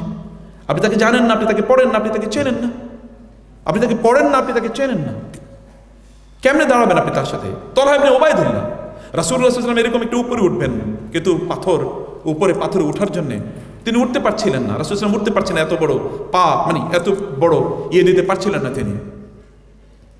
তলহা ইবনে উবাইদুল্লাহ তিনি মাটির সাথে বসে গেলেন, মাটিতে তিনি শুয়ে পড়লেন, এভাবে উপর হয়ে বলেন, ইয়া রাসূলুল্লাহ, আমার বুকের ওপর আপনি পা দিয়ে তারপরে পাথরের উপর উঠেন। বুক বিছিয়ে দিয়েছেন। আবু তালহা রাদিয়াল্লাহু তাআলা আনহু উহুদের যুদ্ধে যখন বৃষ্টির মতো করে রাসূলের বিরুদ্ধে তীর আসছিল, তিনি এরকম দাঁড়িয়েছিলেন, এরকম যেন তার শরীর আগে তীর পড়ে রাসূলের শরীরে যেন না পড়ে। আয়েশা রাদিয়াল্লাহু তাআলা বলেন, রাসূলুল্লাহ সাল্লাল্লাহু আলাইহি ওয়াসাল্লামের কাছে আবু বকর রাদিয়াল্লাহু তাআলা বললেন, ইয়া রাসূলুল্লাহ, আমি হিজরত করে চলে যেতে চাই, এদের অত্যাচার আর ভালো লাগে না। রাসূল বললেন, একটু অপেক্ষা করো, লা তাআজাল লাআল্লাল্লাহু ইয়াজআলু লাকা সাহিবান, তাড়াহুড়া করবেন না আবু বকর, আশা করছি আপনি একজন সাথী পেয়ে যাবেন, হিজরত করার জন্য একজন সাথী পেয়ে যাবেন। আবু বকর এই জন্যে আশায় তিনি বুক বেঁধে আছেন, কাকে সাথী হিসেবে রাসূল দেন। হঠাৎ করে একদিন তিনি গিয়ে বললেন, ইয়া আবু বকর, আল্লাহ আমাকে হিজরত করার জন্য অনুমতি দিয়েছেন, ইয়া রাসূল আস-সুহবা আপনি না বলছিলেন যে আমি হিজরত করার জন্য আল্লাহ আমাকে একজন সাথী দেবেন, আমি কি আপনার সাথে যেতে পারবো? হ্যাঁ, আপনি আমার সাথে যাওয়ার অনুমতি আছে, আপনি আমার সাথে যাবেন। আয়েশা রাদিয়াল্লাহু তাআলা বললেন, ওয়াল্লাহি মা কুনতু আশআরু কাত্তু আন্না আহাদান কানা ইয়াবকি মিন শিদ্দাতিল ফারাহি হাত্তা হাদাল ইয়াউম আল্লাযী বাকা ফীহি আবু বকর। আল্লাহর কসম, আমি এর আগে কোনোদিন জানতাম না মানুষ আনন্দে কাঁদে। এই দিন আবু বকরকে আমি আনন্দে ঝরঝর করে কাঁদতে দেখেছি। রাসূলের সাথে হিজরত করতে পারবেন, রাসূলের সাথী হতে পারবেন, এই কারণে তিনি যে কান্না দিয়েছেন আমার জীবনের প্রথম আমি দেখলাম মানুষ আনন্দে কাঁদে। এর আগে আমি বুঝি নাই, যে আমি ভাবছি মানুষ কষ্টে কাঁদে, এখন দেখি আনন্দে মানুষ কাঁদে। যখন হিজরত শুরু হলো, একবার আবু বকর রাসূলের সামনে যান, একবার পেছনে আসেন। রাসূল বলেন, আবু বকর এরকম করছেন কেন, একবার সামনে একবার পেছনে? তেমনি ইয়া রাসূলুল্লাহ, সামনে যখন যাই তখন আমার মনে হয় কেউ আবার পেছন থেকে আপনাকে আক্রমণ করে কিনা, আবার দৌড়ে পেছনে আসি। যখন আবার পেছনে আসি মনে হয় সামনে দিকে কেউ আক্রমণ করলো কিনা, আবার সামনে চলে যাই। আমি তো স্থির থাকতে পারছি না। ভালোবাসা কারে করে? ভালোবাসা কাকে বলে? ভালোবাসা কাকে বলে? সাহাবায়ে ইয়া সাওয়াদ রাদিয়াল্লাহু তাআলা আনহু, উহুদের যুদ্ধ, বদরের যুদ্ধ, রাসূলুল্লাহ সবাইকে যুদ্ধের মধ্যে একত্রিত করছেন। এর মধ্যে সাওয়াদ একটু যুদ্ধের লাইন ধরাচ্ছেন, সাওয়াদ একটু এগিয়ে গিয়েছেন। রাসূলুল্লাহ তার হাতে লাঠি দিয়ে সাওয়াদকে বলেন একটু পেছনে যাও, একটু খোঁচা দিলেন পেটের মধ্যে, একটু পিঠের মধ্যে, পেটের মধ্যে একটু খোঁচা দিলেন। সাওয়াদ বলেন, ইয়া রাসূল আপনি তো আমার খোঁচা দিয়েছেন, আমি কিন্তু প্রতিশোধ চাই। বলে ঠিক আছে প্রতিশোধ নাও। বলে প্রতিশোধ, আপনি তো প্রতিশোধ নেন, আপনি তো আমার খালি গায়ে পেটে খোঁচা দিয়েছেন, আপনার গায়ে তো জামা আছে, জামা খুলতে হইব, তাইলে আমি আপনার একটা খোঁচা দিয়ে দেবো। প্রতিশোধ মানে একই, সেম থিং করা, রিটেলিয়েশন। রাসূল জামাটা যখন খুলে দিলেন তখন তিনি তার মুখ, তার নাক, তার কপাল, তার জিহ্বা এবং তার দাড়িগুলো রাসূলের বুকের সাথে এরকম কেবল, তিনি এগুলোকে কেবল সেখানে মাখছেন, এরকম এরকম করছেন। রাসূল করছে, তিনি বলেন, ইয়া রাসূল যুদ্ধের ময়দানে গেলে আমি মারাও যেতে পারি, আমি জানি না, আমার সর্বশেষ আমার এই মুখটা যেন আপনার শরীরের সাথে লাগলো, আমি এতটুকু সাক্ষী নিয়ে যেতে চাই কিয়ামতের দিন। আমি এতটুকু চাই, এতটুকু আমার সাথে থাকুক, আমি এই অনুভূতি নিয়ে যুদ্ধের ময়দানে যেতে চাই, এই অনুভূতি আমার থাকুক, আমার সাথে থাকুক। এই অনুভূতি নিয়ে তিনি যুদ্ধের ময়দানে গেলেন এবং তিনি শহীদ হলেন। সাওয়াদ রাদিয়াল্লাহু তাআলা, সাওয়াদ মানে হচ্ছে নিগ্রো, সাধারণ কালো না, মানে ভয়াবহ কালো। সাওয়াদ, সাউদ মানে হচ্ছে আসওয়াদ মানে কালো, কিন্তু ভয়াবহ কালো বলে সাওয়াদ। দেখতে অসুন্দর, দেখতে অসুন্দর। এরকম কি ভালোবাসা, কি মমতা, কি অসাধারণ অনুভূতি। রাসূলুল্লাহ সাল্লাল্লাহু আলাইহি ওয়াসাল্লাম রাসূলকে এভাবেই তারা ভালোবাসতেন, রাসূলুল্লাহ এভাবেই তারা অনুভব করতেন। রাসূলুল্লাহ সাল্লাল্লাহু আলাইহি ওয়াসাল্লামকে এভাবেই তারা তাদের জীবন দিয়ে, উহুদের যুদ্ধে রাসূলুল্লাহ সাল্লাল্লাহু আলাইহি ওয়াসাল্লাম আহত হলেন। এর মধ্যে একজন নারী, তার স্বামী মারা গিয়েছে, তার ভাই মারা গেছে, তার বাবা মারা গেছে যুদ্ধের ময়দানে। তিনি আসলেন, তিনি বললেন, মা ফাআল রাসূল সাল্লাল্লাহু আলাইহি ওয়াসাল্লাম, কারণ সবাই জানে উহুদের ময়দানে রাসূল মারা গেছেন। এর মধ্যে লোকের আহত, সাহাবায়ে কেরাম আহত, তারা মদিনায় ঢুকছেন। এই নারী মদিনা থেকে বের হয়ে আসলেন, আমি বললেন, মা ফাআল রাসূল, রাসূলের কি হলো? রাসূল বললেন, বলে দাও যুদ্ধের ময়দানে তার ভাই মারা গেছে। বলে, আমি তো আমার ভাইয়ের ব্যাপারে জিজ্ঞেস করি না, রাসূলের ব্যাপারে জিজ্ঞেস করেছি। বলে, যুদ্ধের ময়দানে এবার বলে দাও। রাসূল বলছেন, কারণ এখনো তিনি ডিসক্লোজ করেন না যে এখনো তিনি জীবিত আছেন, কারণ শত্রু আবার আক্রমণ করবে। বলে যে বলে দাও যে যুদ্ধের ময়দানে তার বাবা মারা গেছে। বলে, যুদ্ধের ময়দানে তোমার বাবা মারা গেছে। তিনি বলেন যে আমি তো আমার বাবার ব্যাপারে জিজ্ঞেস করি না, আমি রাসূলের ব্যাপারে জিজ্ঞেস করছি। তাকে বলা হলো যে বলে দাও যুদ্ধের ময়দানে তার স্বামী মারা গেছে। একজন নারীর স্বামীর চেয়ে বড় কি আছে? বলা গেল যে তা বলে দাও যুদ্ধের ময়দানে তার স্বামী মারা গেছে। তিনি বলেন, আমি কি আমার স্বামীর ব্যাপারে জিজ্ঞেস করেছি? আমি বলেছি রাসূল কেমন আছেন। বলা হলো যে হুয়া খায়রুন বিমা তুহিব্বুন, হে বোন তুমি যেমনটা কামনা করেছো রাসূল ভালো আছেন। তিনি এবার বললেন, কুল্লু শাইইন বা'দাকা জালালু ইয়া রাসূলুল্লাহ, আপনি বেঁচে আছেন, সুস্থ আছেন, তার মানে গোটা পৃথিবী যদি ধ্বংস হয়ে যায় আমি পরোয়া করি না, আই ডোন্ট কেয়ার। গোটা পৃথিবী ধ্বংস হয়ে যাক, I don't care, as the prophet is alive and safe. এই ভালোবাসা আপনি কি দিয়ে মাপবেন? কোন নীতি দিয়ে, কোন বাটখারা বা কোন দাড়িপাল্লা দিয়ে আপনি মাপবেন? এরকম কোনো দাড়িপাল্লা পৃথিবীতে নাই, এরকম কোনো অনুভূতি পৃথিবীর কোনো মানুষ কোনোদিন দেখাতে পারে না। ওরওয়া ইবনে জুবায়ের যখন হুদাইবিয়ার সন্ধির সময় তিনি রাসূলের সাথে সন্ধি করার জন্য আসলেন, রাসূলুল্লাহ সাল্লাল্লাহু আলাইহি ওয়াসাল্লাম এর কাছে তিনি আসছেন, রাসূলের সাথে কথা বলেছেন, তার একটু শরীরটা স্পর্শ করবেন, সাহাবায়ে কেরাম স্পর্শ করতে দিলেন না। তিনি চলে গেলেন কুরাইশদের কাছে এবং গিয়ে বললেন, ইয়া মাশারে কুরাইশ, কুরাইশরা, আমি, তোমরা জানো যে আমি লাকাদ কুনতু আলা মুলুক আর নাজ্জাশী ওয়াল কায়সার ওয়াল কিসরা, আমি নাজ্জাশী, কায়সার, কিসরা এরকম সম্রাটদের কাছে গিয়েছি, আমি সেখানে তাদের সাথে থেকেছি, কিন্তু আমি আমার জীবনে মা রাআইতু আহাদান ইউআযযিমু মালিকান মিসলা আসহাবিন নবী সাল্লাল্লাহু আলাইহি ওয়াসাল্লাম ইউআযযিমুহু, আমি কোনোদিন কোনো বাদশাকে দেখি নাই যে তার অনুসারীরা তাকে এতটা সম্মান করে যতটা সম্মান করতে দেখেছি আমি মুহাম্মদকে সম্মান করছে তার সাথীরা। ওয়াল্লাহি মা আমারা আমরান ইল্লা ইবতাদারু বি আমরিহি, তিনি যখনই কোনো আদেশ দেন তখন প্রতিযোগিতা লেগে যায় কে কার আগে এই আদেশটা পালন করবে। ওমা তাওয়াদ্দা ইল্লা ইক্তাতালু আলা উদুইহি, যখন তিনি ওযু করেন, ওযু করার পর যে পানিটুকু বেঁচে থাকে ওই পানিটুকু নেয়ার জন্য এদের মধ্যে যুদ্ধ লেগে যায়, কে ওই বাকি পানিটুকু নেবেন তাদের শরীরে মাখবেন, এটা যুদ্ধ লেগে যায়। আমি এরকম দেখেছি যখন তিনি কোনো কথা বলেন আমি দেখেছি তারা সকালে তাদের মাথাগুলো নিচু করে রাখে, কেউ কোনো আওয়াজ করে না যখন তিনি কথা বলেন। আমি দেখেছি যে লা ইউহিদ্দু ইলাইহি আবসারহুম, আমি দেখেছি কেউ তার দিকে সরাসরি এরকম ভাবে তাকায় না, তাকালে এরকম ভাবে তাকায়। আমি এরকম কোনো মানুষ দেখিনি। সাহাবায়ে কেরামরা সরাসরি তাকান না, সরাসরি তাকাতে তারা আল্লাহ সম্মান এবং মর্যাদায় সরাসরি রাসূলের দিকে তারা তাকাতেন না। রাদিয়াল্লাহু তাআলা আনহুম ওয়া রাদু আন, আল্লাহ সুবহানাহু ওয়া তাআলা তাদের ব্যাপারে বলেছেন যে তারাও আল্লাহর ব্যাপারে সন্তুষ্ট, আল্লাহ সুবহানাহু ওয়া তাআলা তাদের ব্যাপারে সন্তুষ্ট। বদরের যুদ্ধের প্রাক্কালে সাদ ইবনে মুআয রাদিয়াল্লাহু তাআলা বললেন, ইয়া রাসূলুল্লাহ, বদরের যুদ্ধের প্রাক্কালে, ইয়া রাসূলুল্লাহ হাযিহি আমওয়ালুনা বাইনা আইদিক, ইয়া রাসূলুল্লাহ এই যে এইগুলো হচ্ছে আমাদের সম্পদ আপনার সামনে আছে, খুয মিনহা মা শিতা ওয়াদা মিনহা মা শিতা, আপনার যা সম্পদ নেন, যা ছেড়ে নেন, তবে আপনাকে বলে রাখি ইয়া রাসূলুল্লাহ আপনি মা তাখুয মা আখাযতাহু, আপনি আমাদের এখান থেকে যে সম্পদটুকু নেবেন হুয়া খায়রুম মিম্মা তারাকতাহু, যেই সম্পদটা আপনি রাইখাই যাবেন এটার চেয়ে যা নিয়ে গেছেন ওইটা আমাদের কাছে সবার চেয়ে বেশি প্রিয়, আপনি যে নিয়েছেন এই কারণে আমরা বেশি খুশি। ইয়া রাসূলুল্লাহ আপনি যদি আমাদেরকে বলেন ওই যে সামনে লোহিত সাগর, ওই লোহিত সাগরে ঝাঁপ দেওয়ার জন্য মা তাখাল্লাফা আনহা আহাদুম মিন্না, আল্লাহর কসম আমাদের কেউ বিরোধিতা করবে না, সবাই আপনাকে জিজ্ঞেস করবে না কেন ঝাঁপ দিতে বলেছেন, আমরা ঝাঁপিয়ে পড়বো যুদ্ধের ময়দানে, ওই লোহিত সাগর আমরা ঝাঁপ দিয়ে পড়বো, আপনি আমাদেরকে নির্দেশ প্রদান করবেন, যা আপনি বলবেন তাই আমাদের জন্য শিরোধার্য, আপনি যা করবেন তাই আমাদের শিরোধার্য। নাহরি দুনা নাহরিকা ইয়া রাসূলুল্লাহ, সাহাবায়ে কেরাম যুদ্ধের ময়দানে গিয়ে বলতেন, ইয়া রাসূলুল্লাহ আপনার জীবন ফিদাকা আবি ওয়া উম্মি ইয়া রাসূলুল্লাহ, আপনার জন্য আমার বাবা মাকে আমি কোরবানি করে দিতে পারি। আব্দুর রহমান ইবনে আউফ রাসূলুল্লাহ সাল্লাল্লাহু আলাইহি ওয়াসাল্লামের প্রতি ঈমান আনার কারণে তার মা তাকে খাবার পানিও দেয় না। আব্দুর রহমান আউফ এর মা তিনি খাবার বন্ধ করে দিলেন। আব্দুর রহমান ইবনে আউফ বলেন, মা যদি তুমি 100 বার বাঁচো এবং 100 বার মারা যাও এবং 100 বার তুমি আমাকে বলো আমার রাসূলকে ছেড়ে দিতে, আমি ছাড়তে পারবো না মা, তুমি 100 বার মারা গেলো আমার কিচ্ছু করার নাই, আই এম সরি মা। মুসাব ইবনে উমাইরকে তার মা বন্দি করে রাখলেন রাসূলকে ছেড়ে দেওয়ার জন্য। মুসাব ইবনে উমাইর বলে, তুমি আমাকে হত্যাই তো করবা, করো, কিন্তু আই ক্যানট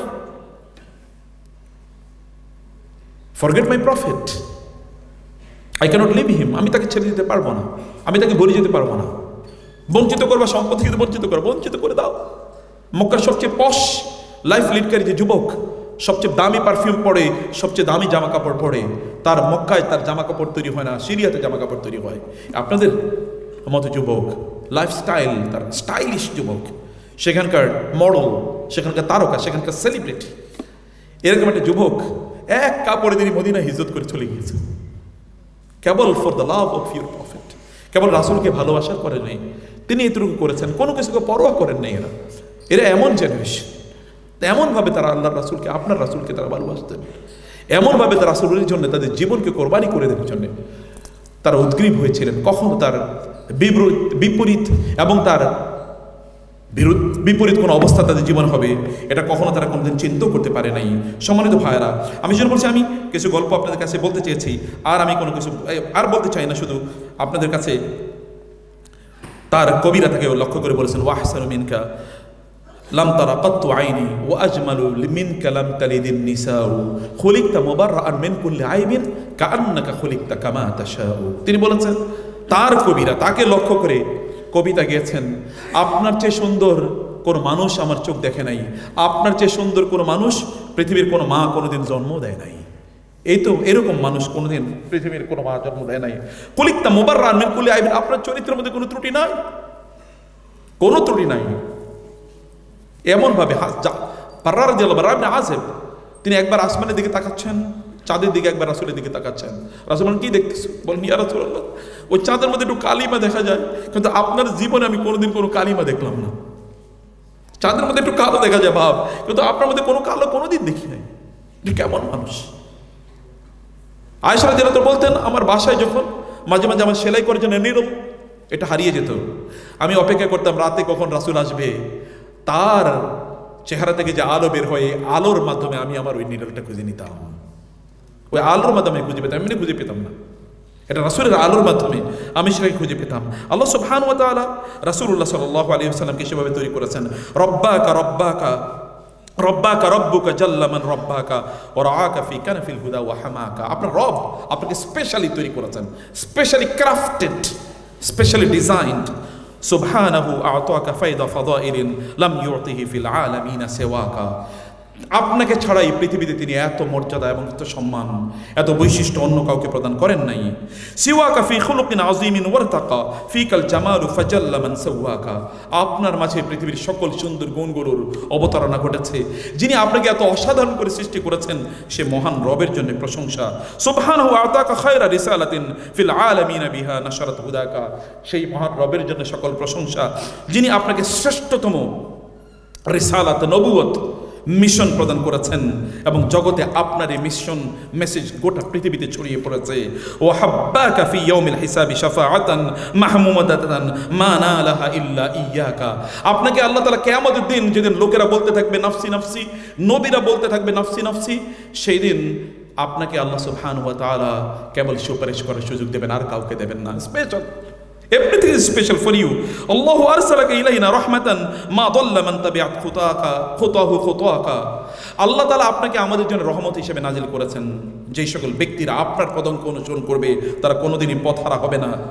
কুন্না হায়ারা ফিজ যালামি ফাআশরাকাত শামসুল হিদায়াতি ইয়াওমা লা হাসিনাকা। আমরা ছিলাম অন্ধকারাচ্ছন্ন পৃথিবীতে, আমরা অন্ধকারের মধ্যে নিমজ্জিত ছিলাম। যেদিন আপনি আসলেন, সেই দিন আপনার আলোয় গোটা পৃথিবী আলোকিত হয়ে উঠল। এবং কামা কুন্না গারিকিনা বাগিয়ানা হাত্তা রাবাতনা হাবলানা বিআউরাকাত। বলেন, আমরা তো ছিলাম পথভ্রষ্ট, এরপরে আপনার সাথে আমাদের রশিটাকে বাঁধলাম, এরপরে আল্লাহ সুবহানাহু ওয়া তাআলা অনুগ্রহ করে আমাদেরকে হেদায়েত প্রদান করলেন। সম্মানিত ভাইরা, সম্মানিত বোনেরা, আমাদের নবী সাল্লাল্লাহু আলাইহি ওয়াসাল্লামকে আমাদের ভালোবাসা এবং তার আদর্শকে লালন করা, এটা আমাদের প্রত্যেকের জন্য জরুরি। এটা আমাদের প্রত্যেকের জন্য জরুরি, এটা আমাদেরকে করতে হবে। আনা লাস্তু আরিফু কাইফা ইয়াজমাউ আকিলুন বাইনা ইমতিদাহি নাবিয়িনা ওয়াত তারি। আমি অবাক হই ওই ব্যক্তির ব্যাপারে যে রাসূলের প্রশংসা করে কিন্তু তার আনুগত্য করে না। ইন্নী আকুলু লিমান ইউখাদি ওয়া নাফসাহু ওয়া ইয়াঈশু তাহতা সানাবিকিল আউজারি। আমি ওই ব্যক্তিকে নিয়ে খুবই অবাক হই, বিস্মিত হই, যে ব্যক্তি সে তার নিজকে ধোঁকা দিচ্ছে, রাসূলের কথা বলে কিন্তু সে গুনার সাগরে নিমজ্জিত হচ্ছে। সাল কুল্লামান রাফাউ শিআর আকিদাতিন ওয়া বিহা ইআতানা আন রাফি কুল্লি শিআরি।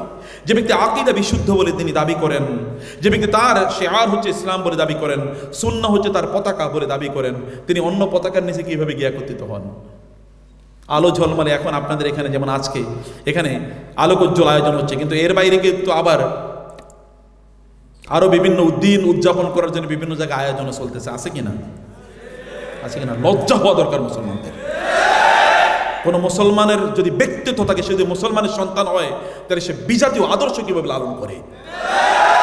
অন্ধকার থেকে আমাদেরকে বের করার জন্য যিনি এসেছেন, একটা আলোকোজ্জ্বল সমাজ আমাদেরকে দিয়েছেন, যার গোটা জীবন আলোয় ভর্তি, সফলতায় ভর্তি, গোটা পৃথিবীর মানুষ তার জন্য প্রশংসায় উন্মুখ হয়ে আছেন।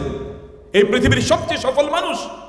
My ranking of Muhammad to lead the list of the most influential and successful man on earth may surprise many, may be questioned by many of my friends, but he's the only man most successful and supremely successful in the history of humanity on both secular and religious ground.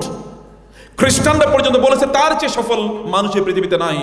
তিনি দুনিয়া এবং দিন এর দৃষ্টিতে তার চেয়ে সফল কেউ হতেই পারে না। এরকম একজন সফল মানুষকে রেখে আপনি যান কই? আপনি অন্ধকারের কীটদের অনুসরণ করছেন, আর আলোর পতাকাবাহীকে আপনি ইগনোর করছেন। দুর্ভাগ্য। যাদেরকে আমরা সেলিব্রিটি হিসেবে, যাদেরকে আদর্শ হিসেবে গ্রহণ করি, আল্লাহর জমিন এদের সে খারাপ মানুষ একটাও নাই, কিন্তু তারাই এই সকল লোকদের আদর্শ, তাই না? ফেরেশতা যদি কারো উপর কার্স করে, ফেরেশতা যদি কারো উপর যদি অভিশাপ করে থাকে যে এই সকল লোকেরা, কিন্তু তাদেরকে আমরা আদর্শ হিসেবে গ্রহণ করি, আবার তাদের জন্য আমরা কাঁদিও। আছে কি না? কান্না, আহা তিনি আবার ফিরবেন, তার আদর্শ আবার পৃথিবীতে, আবার বাংলাদেশে ছড়িয়ে পড়বে, না কি বলেন? এরকমই তো স্বপ্ন দেয়, স্বপ্ন ঘুমে স্বপ্ন দেখে না, জায়গা স্বপ্ন দেখে কে জানে। হ্যাঁ, ইনশাআল্লাহ সেই বাংলাদেশ আর ফিরে আসবেন, ইনশাআল্লাহ সেই বাংলাদেশ আর ফিরে আসবেন। এটা একটা ভিন্ন বাংলাদেশ। এই বাংলাদেশে এখন যাদের হাতে, তাদের মাধ্যমে গোটা পৃথিবী পরিবর্তিত হয়েছে এবং আবারও পরিবর্তিত হবে ইনশাআল্লাহ। অতএব এই ক্যাম্পাস তাওহীদের ক্যাম্পাস, এই ক্যাম্পাস রাসূলের আদর্শের ক্যাম্পাস। দুর্বৃত্তর অথবা অন্ধকারের কীটদের এই ক্যাম্পাসে জায়গা হতে পারে না, এবং তাদেরকে অবশ্যই আলোর পথের যাত্রী হতেই হবে। আমরা তাদেরকে সসম্মানে ডাকছি, তোমরা আলোর পথের যাত্রী হও, অন্ধকারের কীট হয়ে যেও না, আলোর পথে ফিরে আসো। আমরা তোমাদের কল্যাণ চাই। We love you for Islam, we love you for Allah and messenger. আমরা তোমাদেরকে ভালোবাসি, কিন্তু তোমরা অন্ধকারে পথ বাড়াইও না। শয়তান ইজ দেয়ার। শয়তান এখানে মানুষকে ছিনিয়ে নেওয়ার জন্য শয়তান আছে, কিন্তু শয়তানের পথে যেন আমরা আমাদের নিজেদেরকে যেন নিয়ে না যাই। আপনার ব্যক্তিত্ব আছে, আপনার বিবেক আছে, আপনার সম্মান আছে, আত্মমর্যাদা আছে, আপনার গৌরব আছে, আপনার ইতিহাস আছে, আপনার ঐতিহ্য আছে। You are the best nation. আপনি শ্রেষ্ঠতম জাতি। এই গোটা মানব জাতি আপনাদের হাত ধরে আলোকিত হয়েছে।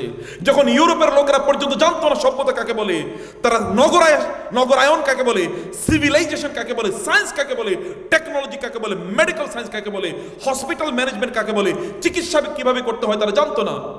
এমনকি তারা জানতো না কিভাবে উন্নত জীবনযাপন করতে হয়, তারা জানতো না টয়লেটে কিভাবে গিয়ে নিজকে পরিষ্কার পরিচ্ছন্ন করতে হয়, তারা জানতো না কিভাবে উন্নতভাবে রান্না বান্না করে খেতে হয়, তারা জানতো না কিভাবে স্ত্রীর সাথে আচরণ করতে হয়, স্বামীর সাথে আচরণ করতে হয় এবং অন্যদের সাথে আচরণ করতে হয়, জানতো না। এই সকল লোকদেরকে যারা সভ্যতা শিখিয়েছে, তোমরা তাদের কাছে যাও সভ্যতা শিখতে। আমরা যে সিভিলাইজিং নেশন, আল্লাহ তাআলা আমাদেরকে পাঠিয়েছেন, কুনতুম খায়রা উম্মাতিন উখরিজাত লিন-নাস, তোমরা শ্রেষ্ঠতম জাতি। মানুষকে অন্ধকার থেকে আলোর পথে নিয়ে আসার জন্য, জাহান্নাম থেকে জান্নাতের পথে নিয়ে আসার জন্য, অসভ্যতা থেকে সভ্যতার পথে নিয়ে আসার জন্য, অজ্ঞান থেকে জ্ঞানের পথে নিয়ে আসার জন্য তোমাদেরকে আমি তৈরি করেছি, তোমাদেরকে আমি সৃষ্টি করেছি, তোমাদেরকে অ্যাসাইনমেন্ট দিয়েছি। আল্লাহ সুবহানাহু বলছেন আপনারা তার জাতি, আপনারা সেই জাতি যে জাতি গোটা পৃথিবীকে আলোর মশাল দিয়ে গোটা পৃথিবীকে আলোকিত করেছিল। যখন এই পৃথিবীর মানুষরা তারা জানতো না কিভাবে চিকিৎসা করতে হয়, তখন ইবনে সিনারা তখন আলোর মশাল নিয়ে এসেছেন, বলেছেন না এমন কোনো রোগ নাই যে রোগের ঔষধ আল্লাহ তাআলা নাজিল করেন নাই। এবং তিনি ক্যানন অফ মেডিসিন এটা লিখে তারপরে গোটা পৃথিবীকে তিনি দিয়ে দিয়েছেন, যাও এটা নিয়ে যাও, এভাবে তোমরা পড়ো, এভাবে মেডিকেল সায়েন্সকে তোমরা ডেভেলপ করো।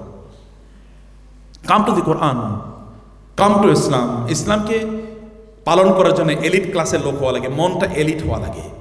দুর্বৃত্তদের জীবন ব্যবস্থা ইসলাম নয়। অতএব আপনি রুচিবান মানুষ হলে তো আপনি এখানে আসবেন। জাস্ট চেঞ্জ ইউর রুচি, আপনার রুচিকে কেবল পরিবর্তন করেন। যারা ইসলাম মানে তাদের লাইফস্টাইলের দিকে তাকান, আর যারা মানে না এরা দেখেন লাল পানির মধ্যে নিজের সুখ খুঁজে পায়, লাল পানির মধ্যে নিজের সুখ খুঁজতে চায়। তারা কোরআন তাদের ভালো লাগে না, কিন্তু এগুলো তাদের ভালো লাগে। তথাকথিত গান যত বেশি চিৎকার করতে পারে তত নাকি তার ভালো লাগে। ওর হৃদয় পয়সা গেছে, রুচি নষ্ট হয়ে গেছে, ডাস্টবিনের রুচি তৈরি হয়েছে। এই রুচি পরিবর্তন করে যদি তুমি মানুষ হতে চাও, তোমাকে আল্লাহ মানুষ বানাবেন। লাকাদ খালাকনাল ইনসানা ফি আহসানি তাকওয়িম। আমি তো তোমাকে সর্বোত্তম অবয়ব দিয়ে তৈরি করেছি। আমি তোমাকে এমন বানাইছি যে আমি ফেরেশতাদেরকে দিয়ে তোমাদেরকে, তোমাদের পূর্বপুরুষকে, তোমাদের পিতাকে আমি সেজদা করিয়ে নিয়েছি। তুমি তো এমন মানুষ, তুমি শয়তানের পিছনে কেন ঘুরো? আমি তোমাকে শ্রেষ্ঠতম মানুষ বানিয়েছি। ও তো শয়তান হয়েছে তোমাকে তোমার বাপদাদারে সেজদা না করার কারণে। অতএব তোমরা সেই জাতি, তোমরা সেই জাতি, আমরা সেই জাতি। সেই জাতি হিসেবে আল্লাহ তাআলা আমাদেরকে তৈরি করেছেন। সেই জাতি হিসেবে আল্লাহ তাআলা আপনাকে এবং আমাকে মর্যাদা দিয়েছেন। কুনতুম খায়রা উম্মাতিন ওয়া কাযালিকা জাআলনাকুম উম্মাতাও ওয়াসাতা। আমি তোমাদেরকে শ্রেষ্ঠতম জাতি বানিয়েছি, প্রিয় ভাই, এটা আপনাদের কাজ। এই ক্যাম্পাস সহ যেখানে ইসলামের পতাকা একবার উড্ডীন হয়েছে, যেখানে ইসলামের পতাকা উড্ডীন হয়েছে, সেখান থেকে ইসলামের পতাকা কোনোদিন অবনমিত হয় না। জাফর সাদেকের কথা আপনি জানেন না? জাফর ইবনে আবি তালেব যুদ্ধের ময়দানে তার হাত যখন কেটে ফেলা হলো, তখন তিনি পা দিয়ে ইসলামের পতাকাকে উড্ডীন রেখেছিলেন। যখন পা কেটে ফেলা হয়েছে, তখন মুখ দিয়ে ইসলামের পতাকা উড্ডীন করে রেখেছিলেন। এবং যখন তার মুখ, তার ঘাড় যখন আলাদা করে ফেলা হয়, তখনও তার ঘাড় এমন ভাবে ছিল যে ইসলামের পতাকা ওইখান থেকে এক ফুটও তিনি নামানোর বরং তখন ইসলামের পতাকা পথ করে উঠছে।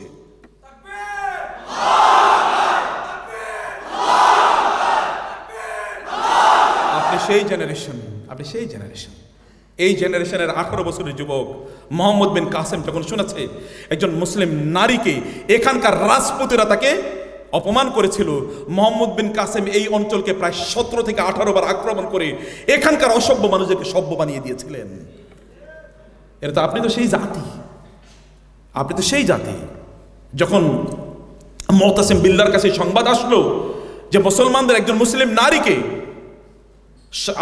রোমান সম্রাট এর অধীনস্থ একজন, সেখানকার একজন সৈন্য তাকে ধরে নিয়ে গেছে, অথবা রোমান সম্রাটের নিকটস্থ কেউ ধরে নিয়ে গেছে, এবং সেই নারী বলেছে, ওয়া মুতাসিম, তুমি কোথায়? তোমার মুসলিম বোনের ইজ্জত লুণ্ঠন করার জন্য ওরা উদ্যত হয়েছে। মুতাসিম বলেন, আমি আছি হে প্রিয় বোন, তুমি সাক্ষী তো, আমি আছি। তিনি সৈন্যবাহিনী থেকে বলেন, রেডি হও, এবং তিনি বলেন, এই যুদ্ধে আমি নেতৃত্ব দেব। আমার মুসলিম বোনের সামনে হাত তোলার, তার দিকে হাত বাড়ানোর যে স্পর্ধা, ওই হাতগুলো সব আমি ধ্বংস করে দেব। এবং তাই করেছে, ওরা আত্মসমর্পণ করতে বাধ্য হয়েছে। একজন মুসলিমকে ধরে নিয়ে গেছে মুআবিয়া রাদিয়াল্লাহু তাআলার সময়, রোমান সম্রাটের একজন লোক। মুআবিয়া রাদিয়াল্লাহু পাঠালেন, যাও ওরে যেখানে পাও সেখান থেকে ধরে নিয়ে আসো। তারা ধরে নিয়ে আসলো, তাকে সামনে নিয়ে আসলো মুআবিয়া রাদিয়াল্লাহু তাআলার কাছে। মুআবিয়া রাদিয়াল্লাহু তাআলা বললেন, তোমাকে আমি চাইলে তোমাকে আমি হত্যা করতে পারতাম, তোমাকে হত্যা করতে চাই না। তোমার মাধ্যমে মেসেজ পৌঁছে দিতে চাই, কোন মুসলমানের বিরুদ্ধে কেউ যদি হাত তোলে, পৃথিবীর যেই প্রান্তেই থাকুক না কেন, আমার লোকেরা তাকে ছো মেরে নিয়ে আসবে, আমাদের সামনে নিয়ে আসবে, প্রয়োজনে তাকে শুলে চড়িয়ে আমরা হত্যা করতে পারি। কোথাও টিকতে পারবে না, পালিয়ে কোথাও থাকতে পারবে না, আমরা তাকে সেখান থেকে নিয়ে আসতে পারি। এটুকু ক্ষমতা আমরা রাখি। এটা তো আপনাদের আত্মগৌরব, আত্মমর্যাদা। আপনারা সেই জাতি, সিংহের জাতি আপনারা। আপনাদের পূর্বপুরুষদেরকে দেখলে শয়তানও আরেক রাস্তা দিয়ে পালায়, আর বাংলাদেশের শয়তান তো বহুত পরের কথা। মিয়া, ওই শয়তান, রিয়েল শয়তানই আরেক জায়গা দিয়ে পালায়। ইয়া Omar, what happened to you? শয়তান আপনি দেখলে আরেক রাস্তা দিয়ে যায়, ঘটনা কি? আপনারা তো সেই ওমরের বংশধর, এই রক্ত আছে না আপনাদের শরীরে? ওই শয়তান যদি পালায়, তাহলে এখানকার শয়তান কি থাকতে পারে নাকি? কত শয়তান পালে, কই আছে তার কোনো খবরও নাই। এখন মাঝে মাঝে কি করে, ফেসবুকে আইসা, তাও চেহারা দেখায় না। চেহারাটা যে কেমন হয়েছে আল্লাহ তাআলাই ভালো জানে। একটু দেখতে চাইছিলাম যে কেমন দেখা যায়। এখন মাঝে মাঝে ওইখানে আসে, লজ্জাও নাই, সেইম এদের জন্য, রিগ্রেটও নাই, এবং শয়তানের চরিত্র। আচ্ছা, গত এই বিলিয়ন বছর জুড়ে শয়তান কি কোনোদিন বলছে আল্লাহ সরি, মাফ করে দিও? কইছে কোনোদিন? কইছে? তাইলে সরি না বলে এটা কার কাম? শয়তানের কাম, শয়তানের অনুসারীদের কাম এটা। Regret and come back to real life. অন্যায় করেছেন, ফিরে আসেন ভালো জীবনে, ভালো হয়ে যান আপনি। You can become Adam, or the generation of Adam, the posterity of Adam. আদমের মতো হতে পারেন, আদমের বংশধর। ভুল তিনি করেছেন, তিনি বলেছেন, রব্বানা যালামনা আনফুসানা ওয়া ইল্লাম তাগফির লানা ওয়া তারহামনা লানাকুনান্না মিনাল খাসিরিন। আর শয়তানকে যখন বলা হলো, তুমি সিজদা করলে না কেন? বলে, আমার অপরাধ কি আমি আজ পর্যন্ত বুঝতে পারলাম না, আমার কি অপরাধ ছিল। শয়তান তো এখন এই কথাই কয়, আমার কি অপরাধ ছিল। আমারে খালাকতানি মিন নার ওয়া খালাকতাহু মিন তিন, তারে বানাইলেন মাটি দিয়ে, আর আমারে বানাইলেন কি দিয়ে? আগুন দিয়ে। তা আমার কি অপরাধ ছিল, আমার কি দোষ ছিল, আমি কি দোষ করছি? কোনো দোষ আমি করি নাই। প্রিয় ভাইরা, আপনাদের এটা আলোকিত ক্যাম্পাস হওয়া দরকার ইনশাআল্লাহ। এই আজকে আমি যে দৃশ্য দেখেছি, এটা অভূতপূর্ব, অভাবনীয়, আনপ্রেসিডেন্টেড, অকল্পনীয়, beyond my expectation and imagination. আমার প্রত্যাশার অনেক বাইরে, অসাধারণ, মাশাআল্লাহ। এবং আমি স্যারদের প্রতি কৃতজ্ঞ যে এই অসাধারণ আয়োজনটি করার জন্য স্যাররা আপনাদেরকে সাহায্য করেছেন, সহযোগিতা করেছেন। স্যারদেরকে সাথে রেখে করতে হবে কাজ। বললেন এখন থেকে প্রায় 12 বছর আগে আমার রাসূল এই কথাই বলেছিলেন, সুরাকা, সেদিন কেমন হবে যেদিন তোমার মাথায় মুকুট পড়বে, পারস্য সম্রাটের মুকুট তোমার মাথায় উঠবে, তার বালাগুলো তোমার হাতে উঠবে, সেদিন কেমন হবে। আমার রাসূল তখন যে কথা বলেছিলেন এটা ওমরের মাধ্যমে আল্লাহ সুবহানাহু ওয়া তাআলা বাস্তবায়ন করেছেন।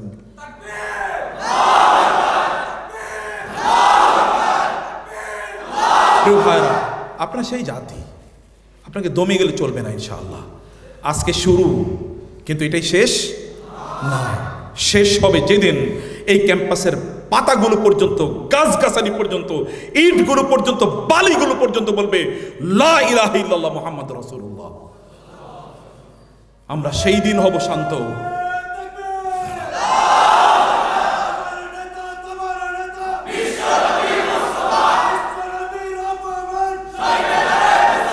সম্মানিত ভাইরা,